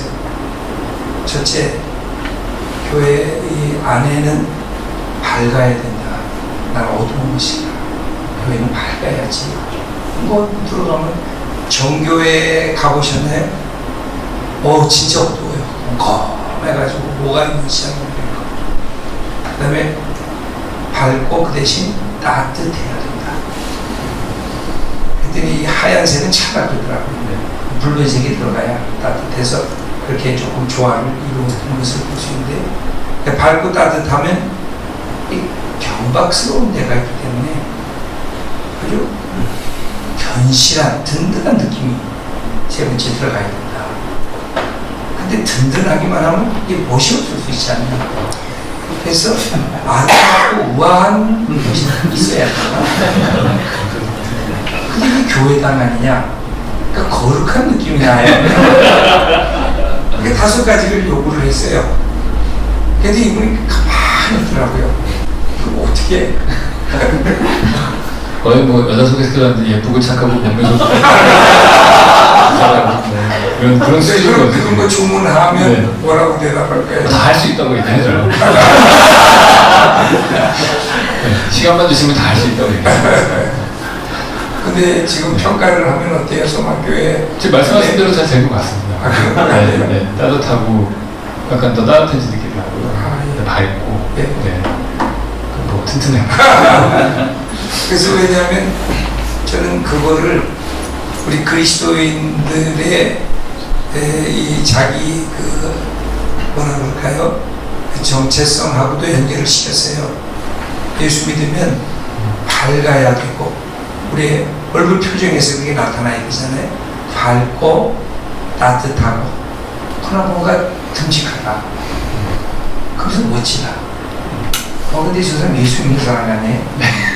뭐 이런 느낌이 나는 우리의 외적 표현이 이렇게 드러나는 게 좋지 않겠는가 그런 생각을 하면서 그게 교회에 딱 들어오면 그 인테리어 속에 바로 이런 느낌으로 하나님 앞에 예배드려야 되지 않는가 그런 생각을 하면서 그런 부탁을 드렸던 것이 있습니다.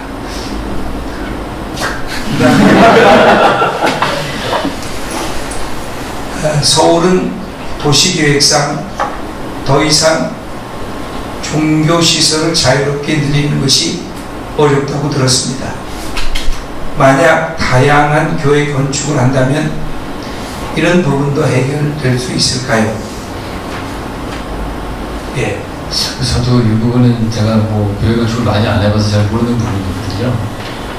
보통 도시를 만들면 종교구지라고 이렇게 돼서 싼 값에 땅을 파는 그런 것들이 되어 있는데 아마 서울은 그런 땅이 없어서 이제 그런 얘기가 나오는 것 같고요. 이런 분들 저는 그러니까 교회 건축이라고 하는 거를 조금 더 크리에이티브 마인드로 생각을 해야 되지 않나. 우리가 생각하는 어떤 큰 필지가 있고 거기에 교회가 이렇게 자리 잡고 있고 이런 것보다는 저의 부족한 상상력으로는 다 나올 수 없겠는데, 그러니까 최초에 우리 선배들이 상가교회라는 걸 생각해낸 것 같은 21세기에 뭔가 새로운 어떤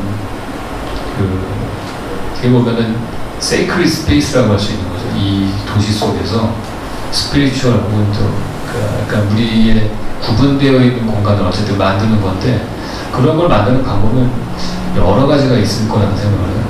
특히 현대사회는 테크놀로지가 많이 발달됐기 때문에 공간이 중첩되는 현상이 많이 생깁니다. 그러니까 우리가 화장실에 가가지고 볼일을 보면서 핸드폰으로 업무 처리를 할 수가 있거든요. 그러면은 그 공간은 사무실도 아니고 화장실도 아니고 카페 가서 공부하기도 하고 사무실에서 채팅으로 놀기도 하고 그래서 여러 가지 공간들이 사실은 예전에는 하나의 공간이 하나만 쓰였던 게 특징이었어요. 복도가 있고 방이 있고 그 방은 특별한 기능을 가지고 다른 기능을 가지고 옆에 방에 가서 해야 되고 그랬다면은 지금은 원룸 디자인 같은 거 할 때에도 다 경계를 허무는 쪽으로 갑니다. 부엌과 거실과 침실과 이런 것들이 다 하나의 원 싱글 스페이스로 되고 이게 밥 먹는 데인지 공부하는 데인지 식탁을 큰 걸 갖다 놓고 거기서 업무도 받다가 밥도 했다가 거기서 데스크를 랩탑을 보기도 했다가 여러 가지 다양한 행동들이 일어나고 있기 때문에 교회도 사실은 하나의 공간이 딱 한 가지 기능으로 쓰이는 것을 떠나서 이걸 이렇게 오픈 플랜으로 다양한 것들이 그때그때마다 바뀔 수도 있을 것 같고 뭔가 근데 사실은 우리나라의 건축 법규가 특히 공무원들이 못 따라가죠 그거를 그러니까 기존에 있었던 룰들과 잣대를 자꾸 갖다 대기 때문에 그런 거를 좀 많이 창의적인 아이디어를 좀 내주셨으면 좋겠다 생각합니다. 예. 또 질문 있으시면 예. 종이가 없으신 분은 손들어 표하시면 종이 갖다 드릴게요. 많은 교회들이 중소교회라고 생각을 하시고 사실은 소망교회는 뭐 이것저것 다 주어진 게 많은 교회이지 않습니까? 그러나 현재 교회들은 그렇지가 못한데 중소교회들이 건축을 하려 할 때 필로티 구조를 생각합니다. 지하를 깊이 팔수록 건축비 상승이 크니 지하 1층 및 지상 1층을 주차장으로 사용하게 되는데 이렇게 하는 데도 있나 보네요. 지상 1층을 좀 더 합리적으로 사용할 수 있는 비책이 있을까요? 네, 이게 좁은 공간에 네.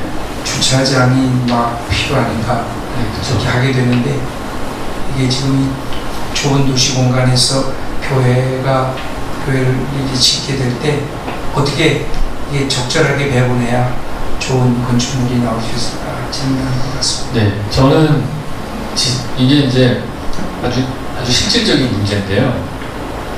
이 1층에다가 주차장을 대한민국의 많은 도시 경관을 해치는 이유 중에 하나가 이 필로티 주차장 때문에 그러거든요. 필로티가 뭔지 아시나요? 기둥 세워놓고 1층에 띄워져 있는 건데 그 필로티 주차장 때문에 길을 걸어가면서 막 그런 주차장들만 쭉 보이는 흉측한 도시가 됐죠 지금. 근데 그게 그렇게 된 이유는 주차를 항상 자기 땅에서 해결하라는 법이 있기 때문이에요.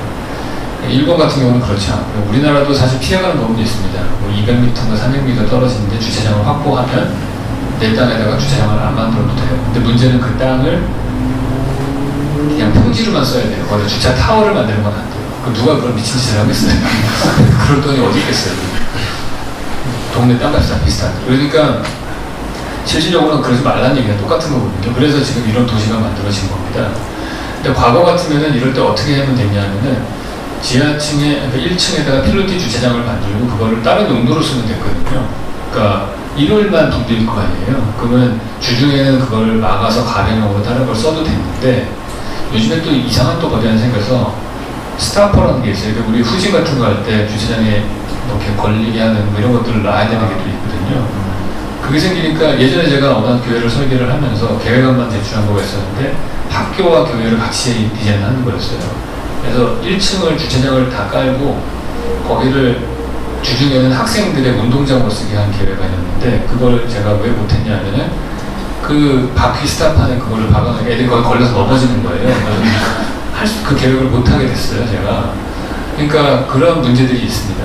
그래서 그 부분을 해결을 한다면 방법은 하나인 것 같아요. 저 같으면은 천정고를 엄청 1층 천정고를 최대한 높게 올리고요. 다른 용도로 썼을 때 이상하지 않게 너무 낮으면 주차장처럼 보일 테니까 천정고를 높게 해서 햇빛이 많이 들어오게 하고 그 주차에서 요구하는 그런 스타퍼들 같은 것들은 탈착식으로 해도 되는 걸로 구청 직원한테 설득을 하고 그래서 그거를 빼내고서 주중에 쓸 수 있게 해주고 앞에 부분에 어떤 가변형 폴딩 도어를 만들든지 하고 뭐 이런 식으로 가변용으로 쓸 수 있게끔 하는 수밖에 없을 것 같아요. 근데 그 공간을 뭘로 쓸지는 뭐 맨 뒤쪽에다가 어떤 공용 키친 같은 걸 하나 넣을 수도 있겠죠. 주차장과 공용 키친만 놓고 차가 많이 없을 때 주중에는 거기는 그 키친에서 뭐 커피를 만들든 뭘 하든 해서 그 주차장을 쓰는 방식으로 한다든지 그런 방법이 하나 있지 않을까. 아니면 뭐 주차장이라고 하더라도 한쪽 벽에다 책꽂이를 만들어 놓고 어차피 비를 안 맞는 공간이니까 요거를 도서관처럼 쓰는 방법도 있을 것 같고 그 안에 아마 실내 조명이 되게 중요할 것 같아요. 필로티는 건축 면적에 들어갑니까? 안 들어갑니다. 주차장으로 될 경우에는 연면적이 안 들어가요. 연면적이 안 네. 그러니까 그거를 그렇게 활용을 네, 그렇게 활용을 합니다. 네. 뭐 개인적인 질문도 괜찮습니다. 예, 말씀하시죠. 저는 윤진 교수님 그 도시는 무엇 사는가 책 읽으면서 제가 그대로 건축을 공부를 하시겠어요. 책도 한 30권 정도를 사본 것 같아요. 그 다음에 네, 저 책이 나오고 나서 굉장한 분이네. 네? 네, 그래서 이제 저희 장신대에서 장신대 지금 교수였는데 그동안 뭐 안식일인 주일인 다 시간대 이야기를 많이 했는데 한 번도 120년 동안 공간된 얘기 한 적이 없어요. 네. 그러다 보니까 목사들이 그 건축업자들을 놀아나서 그 교회를 짓고 그러다 네. 보니까 아까 말씀하신 목회 철학이 없는 공간을 만들고 상가 가서도 다 똑같이 빨간 휘장 깔고 장의자 깔고 이런 식으로 네. 해서 하다 보니까 우리 이제 개신교도 더 이상 확장성이 없는 거 아닌가 싶은 생각을 했으면서 저번에 학생 22명 데리고 절에도 가고 성목에도 가고 성당도 가고 큰 교회도 가고 기초교회도 가봤어요. 네. 근데 이제 역시나 어떤 교회도 자기가 어떤 목회를 하겠다는 목회의 그 가치, 비전에 따라서 공간을 구성하는 데는 거의 없더라고요. 네. 제가 유일하게 찾은 곳은 이제 양평 국수교회. 네. 그 한 분들은 나중에 교수님 가보셨으면 좋겠다는 생각이 드는데, 제가 이제 그렇게 해서 건축을 공부하면서 정말 감사드렸던 것은 아까 모두에 말씀하셨던 저는 쉽게 찾아갈 수 있는데 왜 교회는 다가가기 힘든가. 네. 그 좋은 도심에 자리 갖고 있으면서 왜 사람들을 타자화시키고 배제시킬 수 있는 공간밖에 안 되는가라는 질문을 던진 걸 보고서 제가 건축에 대한 관심을 갖게 되었어요. 그래서 제가 질문을 던지고 싶은 것은 도심 속에 지금 우리 개신교 통합 측에 한 70명에서 80명 되는 교회가 평균 교회입니다. 출석 교회입니다. 몇만 명 교회도 있지만 네. 그렇다면 70명, 80명 교회 평균 교회가 지향할 수 있는 작은 이 도심 속에서 공간을 구성할 수 있는 그런 방향과 또 새롭게 이제 자기만의 목회 가치를 가지고 상가든 아니면 또 별도의 외부에 있는 작은 공간이든 그걸 선택해서 공간을 구성했을 때에 교수님은 어떤 제안을 좀 해주고 싶으신지. 저는 7, 80명 정도의 규모라고 한다면은 상가에 들어가시는 게 나을 것 같고요. 근데 꼭대기층으로 들어가셨으면 좋겠어요. 그리고 만약에 건축적으로 건축주를 설득을 할 수 있다면은 그 지붕을 부숴서 다르게 디자인해서 천정고를 바꾸면 더 좋을 것 같고요. 그리고 아니면은 옥상을 다른 용도로 개조해서 쓴다든지. 그러니까 지금 우리가 교회 예배당과 앞에 광장이 있었잖아요. 근데 그거를 지금 현실적으로 할 수 없는 상황이라면은 예배당을 꼭대기층에다 만들고 옥상을 광장처럼 쓰면 버티컬하게 해결할 수 있을 것 같거든요. 그래서 그런 식으로 예산적으로 봤을 때도 그 정도는 할 수 있을 것 같아요. 그래서 인테리어에서 또 많은 부분을 해결을 해야 되는 거고, 제가 알기로는 우리나라가 인터넷 상업 시설이 그러니까 온라인 쇼핑을 많이 하기 때문에 상가들의 공실률이 높아지고 있어요. 한 10년 전부터 엄청 높아져가지고 3층 이상의 상가들이 임대가 안 나갑니다. 거의 비어 있어요. 그래서 한때 많이 유행했던 게 헬스클럽이 많이 유행을 했어요. 가장 넓은 공간에 기계를 채워서 넣고 그냥 운영을 하면 되는 거기 때문에, 그래서 헬스장들이 동네에 생긴 이유가 빈 상가가 많아서 그런 거거든요. 근데 이제 그걸로도 커버가 안 돼요. 지금 더 많이 빠지고 있거든요. 그래서 실질적으로 도심 속에 상가는 많이 빌 겁니다, 앞으로. 그래서 그런 공간에 뭐 능력이 된다면은 정말 꼭대기층을 사가지고 개조를 심하게 하든지, 두 개 층을 사가지고 터가지고 복층 공간을 만들든지, 뭐 하여튼 그런 식의 작업을 하는 게 낫지 않을까 생각을 합니다. 우리가 교회는 어차피 예배는 일주일에 한 번 가고 뭐 주중에 한 번 갈 수도 있고 그렇지만 자주 가는 건 아니잖아요. 그러니까 다행스럽게 상가에 들어가면 좋은 거는 다른 상업시설들의 주차 확보를 위해서 주차장도 많아요. 그래서 우리가 가는 새벽기도라든지 뭐 일요일 같은 데는 그걸 피해갈 수 있는 시간대이기 때문에 그 주차시설을 쓸 수도 있고, 그래서 그런 데를 더 찾아볼 수 있을 것 같아요. 그 부동산 쪽으로. 예. 사실 여기도 지금 IT의 지식 산업 건물인데 저녁만 되면 주차장이 다 비어요. 그 다음에 토요일만 되면 주차장이 다 비어요. 일요일이면 다 주차장. 다 조용한 거예요. 아무도 없어요. 어떻게 보면 지금 이제 주 5일 근무 시대가 되다 보니까 이런 패턴들이 바뀌어지기 시작하고, 또 제가 들은 것으로는 어떤 걸 이용하기도 하냐면 공유 오피스. 네.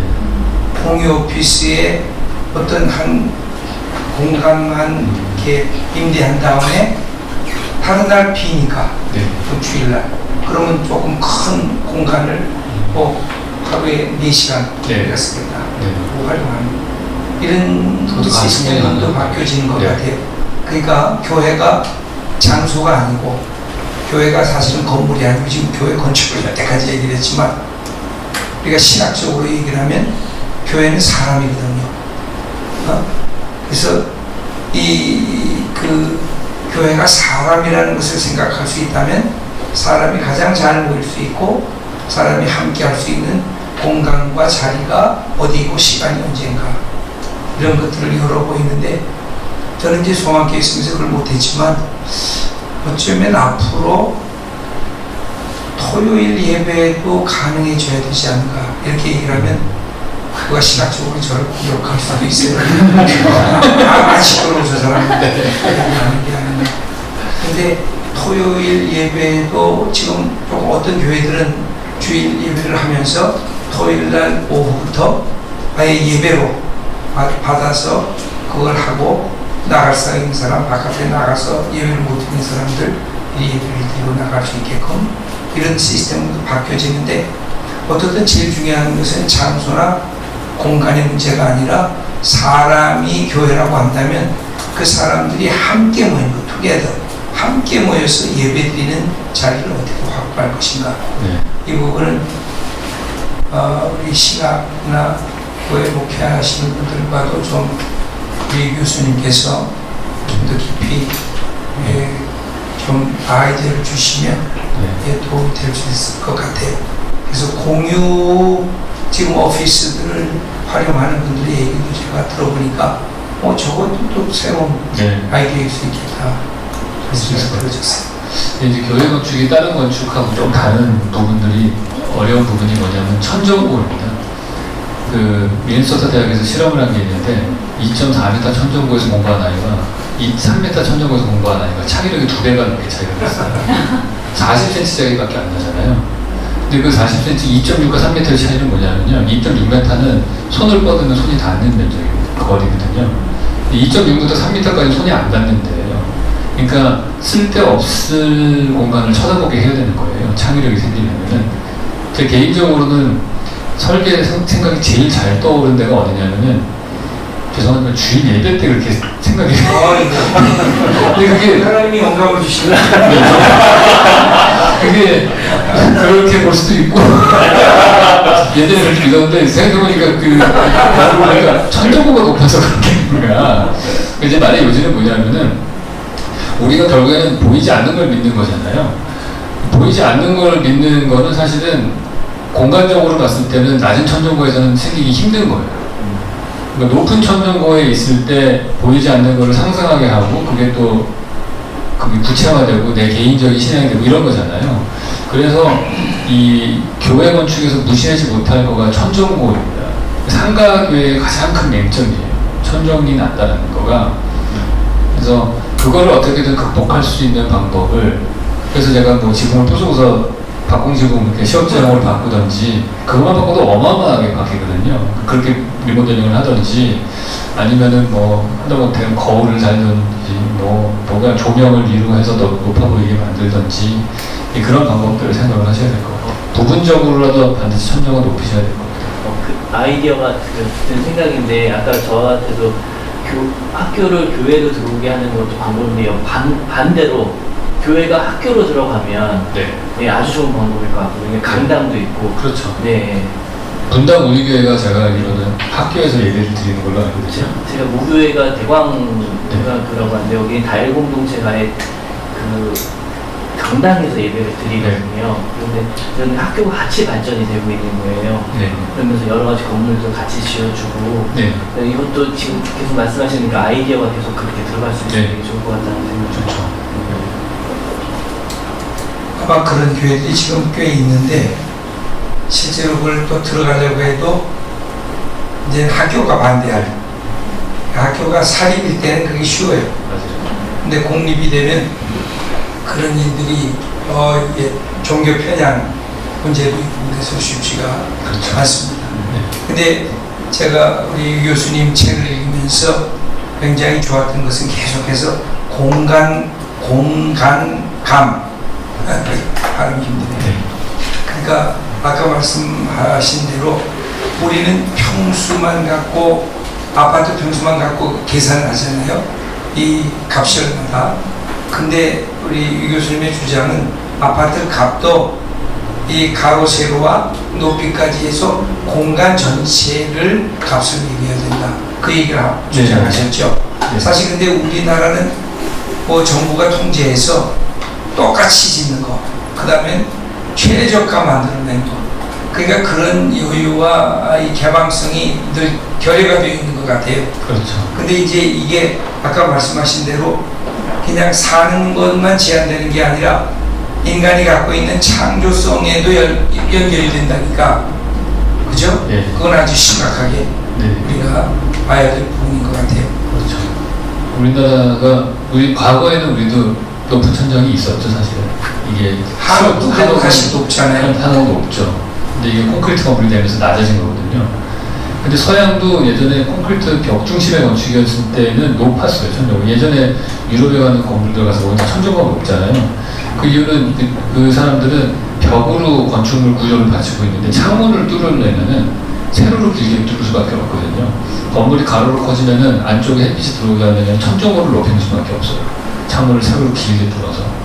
그러니까 베르사유 궁전 같은 데 천정고 되게 높고, 로마도 옛날에 만들어진 르네상스 시대의 집도 가면 천정고가 뭐 한 3m, 4m 이렇단 말이에요. 그러니까 그게 우리나라는 사실은 이게 구조 자체가 높은 천정을 갖기 되게 힘든 그런 시기로 접어들었기 때문에, 그러니까 자본주의 시스템을 바꾸지 않으면 그게 해결이 안 돼서, 제가 내내 주장하는 게 목사님처럼 말씀하신 부동산 가격 측정 방식을 바꿔야 바뀔 수 있다. 부동산을 팔 때 면적으로 안 팔고 최적으로 팔게 해야지 이 업자들이 높은 천정고도 만들고 그럴 거죠. 2.4m는 누가 정한 거예요? 그게 2.4m가 이렇게 성인들이 까치발하고 손을 뻗으면 딱 닿는 면적이거든요. 그러니까 이게 다른 나라도 아파트가 2.4m? 거의 대부분 그렇습니다. 다른. 네. 외국 키 큰 사람들. 뭐 거의 얼추 비슷해요. 네. 좀 더 높긴 한데 대략적으로 비슷하고요. 그게 그 르콜비제가 인체 모듈러라는 걸 만들어서. 르콜비제가 고갈대가 2.4예요? 그 사람 그러니까 처음. 그 사람이 거의 아니요. 근데 그 사람은 복층 건물을 만들었어요. 아파트를 만들 때. 아파트 안에 복층. 네, 복층을 만들긴 했는데 이게 사실은 르콜비제가 만들었던 스타일대로 그냥 했으면 훨씬 더 좋은 아파트가 됐을 거예요. 마통풍도 되고 복층도 있고 막 그런 아파트였거든요. 네, 지금 사실 우리나라 아파트가 나쁜 편은 아니죠. 마통풍이 다 되는 거니까. 미국 아파트가 진짜 안 좋죠. 중복도로 되어 있기 때문에. 그런 면에서 우리가 좋은 점도 있긴 한데 이 높이 제한이 너무 답답한 거죠, 우리나라. 자유롭게 그냥 손 들고 질문하셔도 되니까 또 질문하셔도 되고, 이 건축이라는 게 이게 사실 공학만이 아니라 플러스 인사이트와 창조적인 이 아티스트의 그 능력이 들어가야 이게 건축이 되어지는 것인데, 사실 굉장한 것을 하셔서 하나님이 이 건축가 아니에요. 그죠? 하늘과 땅과 이 온 우주를 만들 때 하나님께서 이 아름답게 이 모든 것을 만드셨기 때문에 그분의 플랜 속에 이 모든 우주가 저는 건축된다고 할 수가 있으니까, 그런 점에서 굉장한 창조적인 자부심을 느끼고 있습니다, 제. 네, 감사합니다. 예. 아까 두 번째 질문했던 질문자인데요. 네. 제가 여쭤보고 싶었던 거는, 우리가 아까 말씀하신 대로 지역의 어떤 문제나 지역의 어떤 아픔들을 같이 공유할 수 있는 교회가 된다면, 현실적으로 지금 서울에 있는 교회들이 이미 정형화되어서 건설된 상태잖아요. 그럼 그걸 뭐 다시 다 부수고 새롭게 지을 수 있는 게 아니라면, 현실적으로 우리가 뭐 반영할 수 있는 지역의 문제들을 어떻게 끌어안을 수 있을까, 교회가. 그러니까 저는 이제 그렇게 교회가 점점 건축을 변화해 나가는 과정에서 이제 급진적인 게 아니라 좀 온건적인 변화를 이뤄가려면 현실적으로 어떤 방안들이 있을까 하는 질문이었습니다. 방안은 저는 엄청 많을 것 같거든요. 그러니까 건축이라는 게 재미난 게요, 그렇게 많이 안 바꿔도 크게 바뀌어요. 예를 들어서 그 베르사유 궁전을, 베르사유 궁전이 아니죠, 그 루브르 박물관 가보시면은, 루브르 박물관은 옛날에 그 궁전이었거든요. 궁전이었다가 베르사유 이상하고 이제 거기 보물창고처럼 쓰다가 박물관이 된 거고, 오르세 미술관을 보면 옛날에 기차역으로 쓰던 데거든요. 근데 지금 미술관으로 바뀌었잖아요. 그러니까 사실상 건축은 뭐 이스탄불에 있는 하게 소피아도 교회로서에다가 지금 이슬람 사원으로 쓰이고 조금만 바꾸면은 완전히 다른 프로그램이 될 수 있고 그 안에 있는 방들의 위치만 바꿔도 바뀔 수도 있고 비구조체라고 할 수 있는 벽들만 어떻게 잘 트고 뭐 어떻게 해도 완전히 다른 공간이 될 수 있거든요. 그래서 크게 부수고 다시 지을 필요는 없다고 봐요. 있는 것들을 그나마 우리나라 교회들은 되게 많은 돈을 들여서 지은 거기 때문에 그걸 유지한 상태에서 공간 구조를 바꿔가지고 그 프로그램과 쓰임새나 이런 것들을 좀 바꿔주면은 조금만 먹어도 크게 바뀔 거라고 생각합니다. 예, 또 질문, 예, 말씀하시죠. 새벽 기도를 인터넷으로 네. 많이 보고 있습니다. 그리고 성경도 스마트폰으로 제가 성경에 따른 거 많이 봅니다. 그리고 제가 얼마 전까지 문화대통 공식에 있을 때 베트남에 가서 우리나라 문화를 VR 기술로 소개를 했었어요. 네. 제가 여쭤보고 싶은 것은 저는 건축이 아주 위대한 인류의 어떤 견인차였다고 보는데 이 전자공학의 혁명, 네. 특히 VR, 예. 네. 가상현실 기술이 건축과 어우러져서 네. 그 건축을 증폭시키는 이런 역할을 할 것인지 어쩌면 게임, 가상현실 이런 걸로 건축이 아주 설 자리를 잃어버릴 것이 네. 우려하시는지 앞으로 그 문제에 대해서는 제가 그냥 택도 없는 생각을 하는지 아니요, 저 되게 중요한 현대 건축의 제일 중요한 이슈 중에 하나입니다. 그게 사이버 스페이스라는 게 생겼잖아요. 네. 쉽게 말해서 창세기 같이 창세기에서 공간을 팍 만드시잖아요, 하나님이. 그런 거랑 비슷한 빅뱅이 하나 생긴 거거든요, 사이버 스페이스. 그래서 우리의 많은 행동들이 사이버 스페이스 안으로 다 들어가고 있는 중이고, 그래서 피지컬 스페이스라고 할 수 있는 거에 담당하는 건축의 힘이라는 게 사실 옛날만큼 그렇게 파워풀하지는 않을 거예요. 근데 이런 경험이 사실은 처음 있는 일은 아니에요. 예전에 우리가 이렇게 볼 수 있을 것 같아요. 최초의 동굴의 벽화를 그린 사람은 건축 공간을 그림을 그려가지고 다른 공간으로 바꿨잖아요. 다른 차원의 공간으로.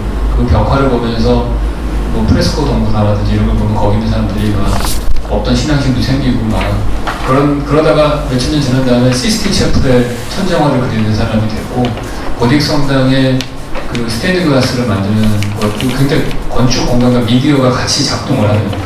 그러다가 미디어가 텔레비전이 발명이 되면서 다 빠져나갔어요. 영화관과 TV. 건축은 그 미디어를 빼앗겼는데도 어느 정도 서바이벌을 한 겁니다. 다른 형태로 지금 고민하는. 그리고 마찬가지로 사이버 스페이스가 와서 우리의 건축의 많은 부분들을 가져가더라도 건축은 남아있는 걸 갖고서 또 다른 형태로 진화할 거라고 생각을 해요. 그 형태가 어떤 거가 될지는 잘 모르겠는데 그게 왜 그러냐면 우리는 인간은 몸을 갖고 있기 때문이다. 그 생각합니다. 몸을 갖고 있고 오감을 갖고 있기 때문에 VR이 아무리 발달을 하더라도 현재의 VR은 시각에만 포커스가 맞춰져 있고 시청각에만 포커스가 맞춰져 있기 때문에 청각이나 후각, 촉각은 아직 감당이 안 되거든요. 그래서 점점 요즘 시대가 그 애완동물을 많이 키우는 거예요. 촉각을 느낄 수 있는 게 애완동물이기 때문에 1인 가구가 되면서 가족끼리의 스킨십도 줄어들고 내가 누군가를 만지고 하고 싶은 것들이 충족되지 않는 거거든요. 그래서 애완동물을 가고 모든 표면들은 점점 매끄러워지고 있어요. 핸드폰을 유일하게 만질 수 있는 스마트폰이 우리가 만지는 유일한 건데 그건 아주 표면이 매끄럽죠. 그러니까 고양이나 개 같은 거친 표면에 따뜻한 걸 만지고 싶은 거예요. 옛날 우리가 만지는 건 차갑고 매끄럽기 때문에. 그래서 결국에는 아날로그적인 부분들이 채워지지 않는 게 있을 거라고 봐요. VR이나 이런 게 다 되고 사이버 스페이스로 우리의 많은 행동들이 가고 하더라도 그게 채워지지 않는, 예를 들어서 제가 새벽에도 아침에 일어나기 힘들어가지고 뭐 누워가지고 침대에서 말씀을 들을 수는 있지만은 그 공간감이 주는 나를 영감을 불러일으키는 느낌이라든지 다른 사람과 한 공간에 있는 느낌이라든지 이런 것까지는 주지는 못하거든요. 그래서 그런 부분의 그 밸류들을 점점 발견해 가면서 건축은 자기 자리를 찾아갈 거라고 생각합니다. 예, 제가 마지막으로 질문 하나 드리고 전체적으로 마무리해야 될 것 같습니다. 이 건축을 하시면서 뭔가 이제 하나님의 창조의 틀을 좀 이렇게 내가 저를 만들지 않고 교회나 이런 다른 것을 내가 하겠다 그러면서 건축을 통해서 하나님의 뜻과 또 하나님의 생각 또 하나님 나라라고 하는 것을 그 건축이라고 하는 것을 통해서 나타낼 수 있다고 한다면 제일 초점을 두시는 거. 그러니까 건축을 설계하실 때 어떤 이미지가 거기에 가장 잘 맞을까 하는 이 나름대로의 그 컨셉을 네. 큰 컨셉을 하나 갖고 계실 것 같아요. 그래야 그 부분 하나 이 입체적으로 만들어지는 부분과 안에 사람이 사용했을 때 사용된 그런 부분들의 접근이 이런 거면 하나님의 그 창조의 틀이 아름답게 멋지게 네. 보여질 것이다 라고 하는 그런 기대를 가지시고 네. 건축 설계를 하실 텐데 예. 그게 무엇인지 조금 설명해 주시면. 그게 저는 뭐냐면 화목하게 하는 건축입니다. 그러니까 건축 공간은 우리가 건물 빌딩 벽과 이런 걸 만드는 게 아니고 궁극적으로 우리가 하는 거는 사람들끼리의 관계를 디자인하는 거거든요. 사람과 사람 간의 관계, 혹은 사람과 자연과의 관계, 혹은 혼자 있으면 사람과 신과의 관계를 디자인하는 거라고 생각을 해요. 관계를 디자인하는 게 건축 설계인데, 근데 우리 성경에 나와 있듯이 화목하게 하는 자는 너희가 하나님의 아들이라 칭함을 받으리라 이런 말 있지 않습니까? 그 말씀 제가 외워야 되는데 이쪽에서 근데 그 말씀이 하고자 하는 얘기가 저는 핵심인 것 같아요. 제가 하고자 하는 건축의 핵심은 건축 공간을 통해서 사람들을 더 화목하게 만드는 거예요. 사람들끼리뿐만 아니고 그게 인간과 신의 관계일 수도 있고 인간과 자연의 관계일 수도 있고 모든 관계를 사람이 모여 살면서 존재하는 순간부터서는 갈등이 유발될 수밖에 없다고 생각을 하는데 그 갈등을 해결하는 여러 가지 방법이 두 가지가 있죠. 소프트웨어적인 방법과 하드웨어적인 방법. 소프트웨어적인 방법이 여러 가지 행정 정책이나 세금 정책이나 여러 가지 시스템들이 있을 거예요. 근데 하드웨어적인 방법이 건축 공간이라고 생각을 합니다. 그래서 건축 공간을 통해서 관계를 더 화목한 관계로 만들어주고 갈등을 낮추고 서로에 대한 공통의 이해를 더 늘리게 하고 다양성을 수용할 수 있게 하고 그런 것들이 제가 목표로 삼는 핵심 코어 밸류인 것 같습니다. 굉장히 중요한 거죠. 일종의 건축 철학이라고 할 수 있고 신앙 고백이라고도 할 수 있는데 근데 제가 거기에서 한 가지 더 여쭤본다면 정말 중요한 컨셉이고 중요한 하나의 방향 설정인데 그것을 위해서 구체적으로 머릿속에서 요거다라고 하는 아이디어 하나 그건 비밀인가요? 아니요. 그래서 제가 잘 쓰는 방법이 저는 관계를 좋게 만드는 방법의 하나는 서로 함께잖아요. 관계는 선택적으로 관계를 컨트롤할 수 있어야 된다고 생각해요. 근데 건축이 사실 복잡한 것 같지만은 되게 단순한 게임이에요. 우리가 세상 만물의 생명체들이 다 다양해 보이지만은 실제로 들여다보면은 AGTC 염기살 4개의 염기살이 바뀌어서 DNA가 바뀌어서 다른 형태가 나오듯이 건축도 복잡하지만은 들여다보면은 창문, 문, 계단, 지붕, 벽 이런 몇 안 되는 요소가 갖고 컨비네이션이 만들어지는 거거든요. 그 컨비네이션으로 관계가 만들어지는 건데 제가 쓰는 거는 창문입니다.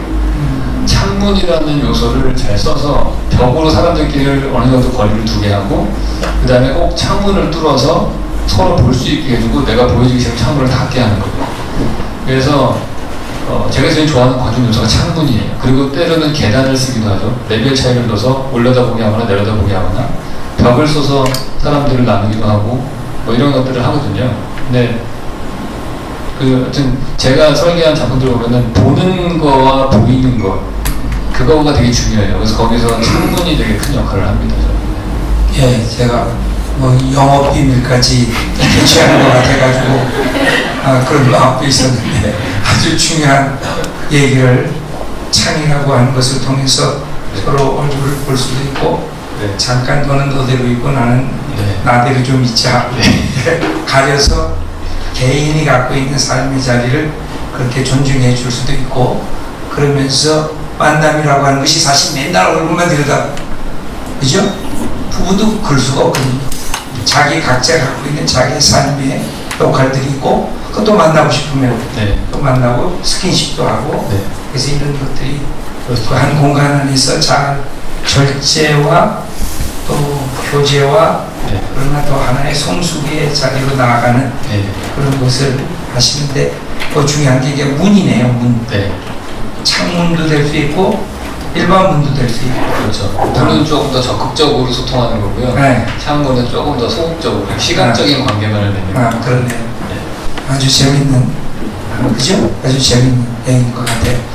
오늘 이렇게 1시간 반 동안 우리에게 그 교회라고 하는 주제, 도시 속에서 어떻게 이루어질 것인가, 그 다음에 건축이 갖고 있는 핵심, 특별히 공간이라고 하는 그 핵심, 그러면서도 마지막 화목을 위해서 그 모든 공간의 자리가 서로가 열려지되 또 절제된 그런 닫힘과 열림이 통제되어야 되는 이런 구조들을 얘기해 주셨습니다. 어떻게 재밌었습니까? 네. 우리 정말 바쁘신 분입니다. 사실 그 얘기는 안 해도 되나요? 지금 뭐 하고 계신 거 그때까지 기다려야 되나요? 아니, 아까 저 지금 이렇게 방송에서 그 JTBC인가요? JTBC에서 아마 가을부터 나오는 것이 있는데, 거기에 지금 백종원 씨 나오고 우리 유 교수님 나오고 최강창민 씨 나오고 최강창민이라고 저 동방신기 거기 나오고 정재찬 교수님 나오고 국문학 교수님과 네, 그리고 최 사장이라고 진해넛이라는 책 쓰신 분 나오고. 예. 그래가지고 이 세계를 돌아다니면서 먹거리와 그 다음에 눈거리, 이 눈거리라고 그러나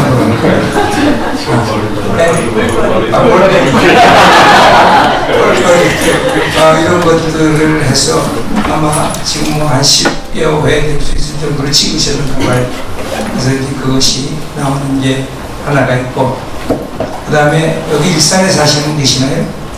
일산에 그 킨텍스 옆에 CJ가 한 10만 평 들여서 거기에 복합 문화, 일종의 엔터테인먼트, 테마파크, 그걸 하는데 거기 디자인 하는 거 지금 모든 걸 총책을 맡아가지고 지금 거기에 또 전념하고 있습니다.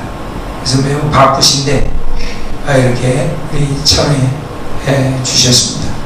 다시 한번 감사드리고, 오늘 오신 분들도 자기 꼭 주소를 하고 이메일이나 주소를 써주시면 가을에는 가을 걸 조금 이따 설명해 주시죠. 우리 정 목사님께서 그렇게 해 주실 텐데, 그럼 오늘 우리 유 교수님을 이렇게 감사하다는 우리 한번 박수 한번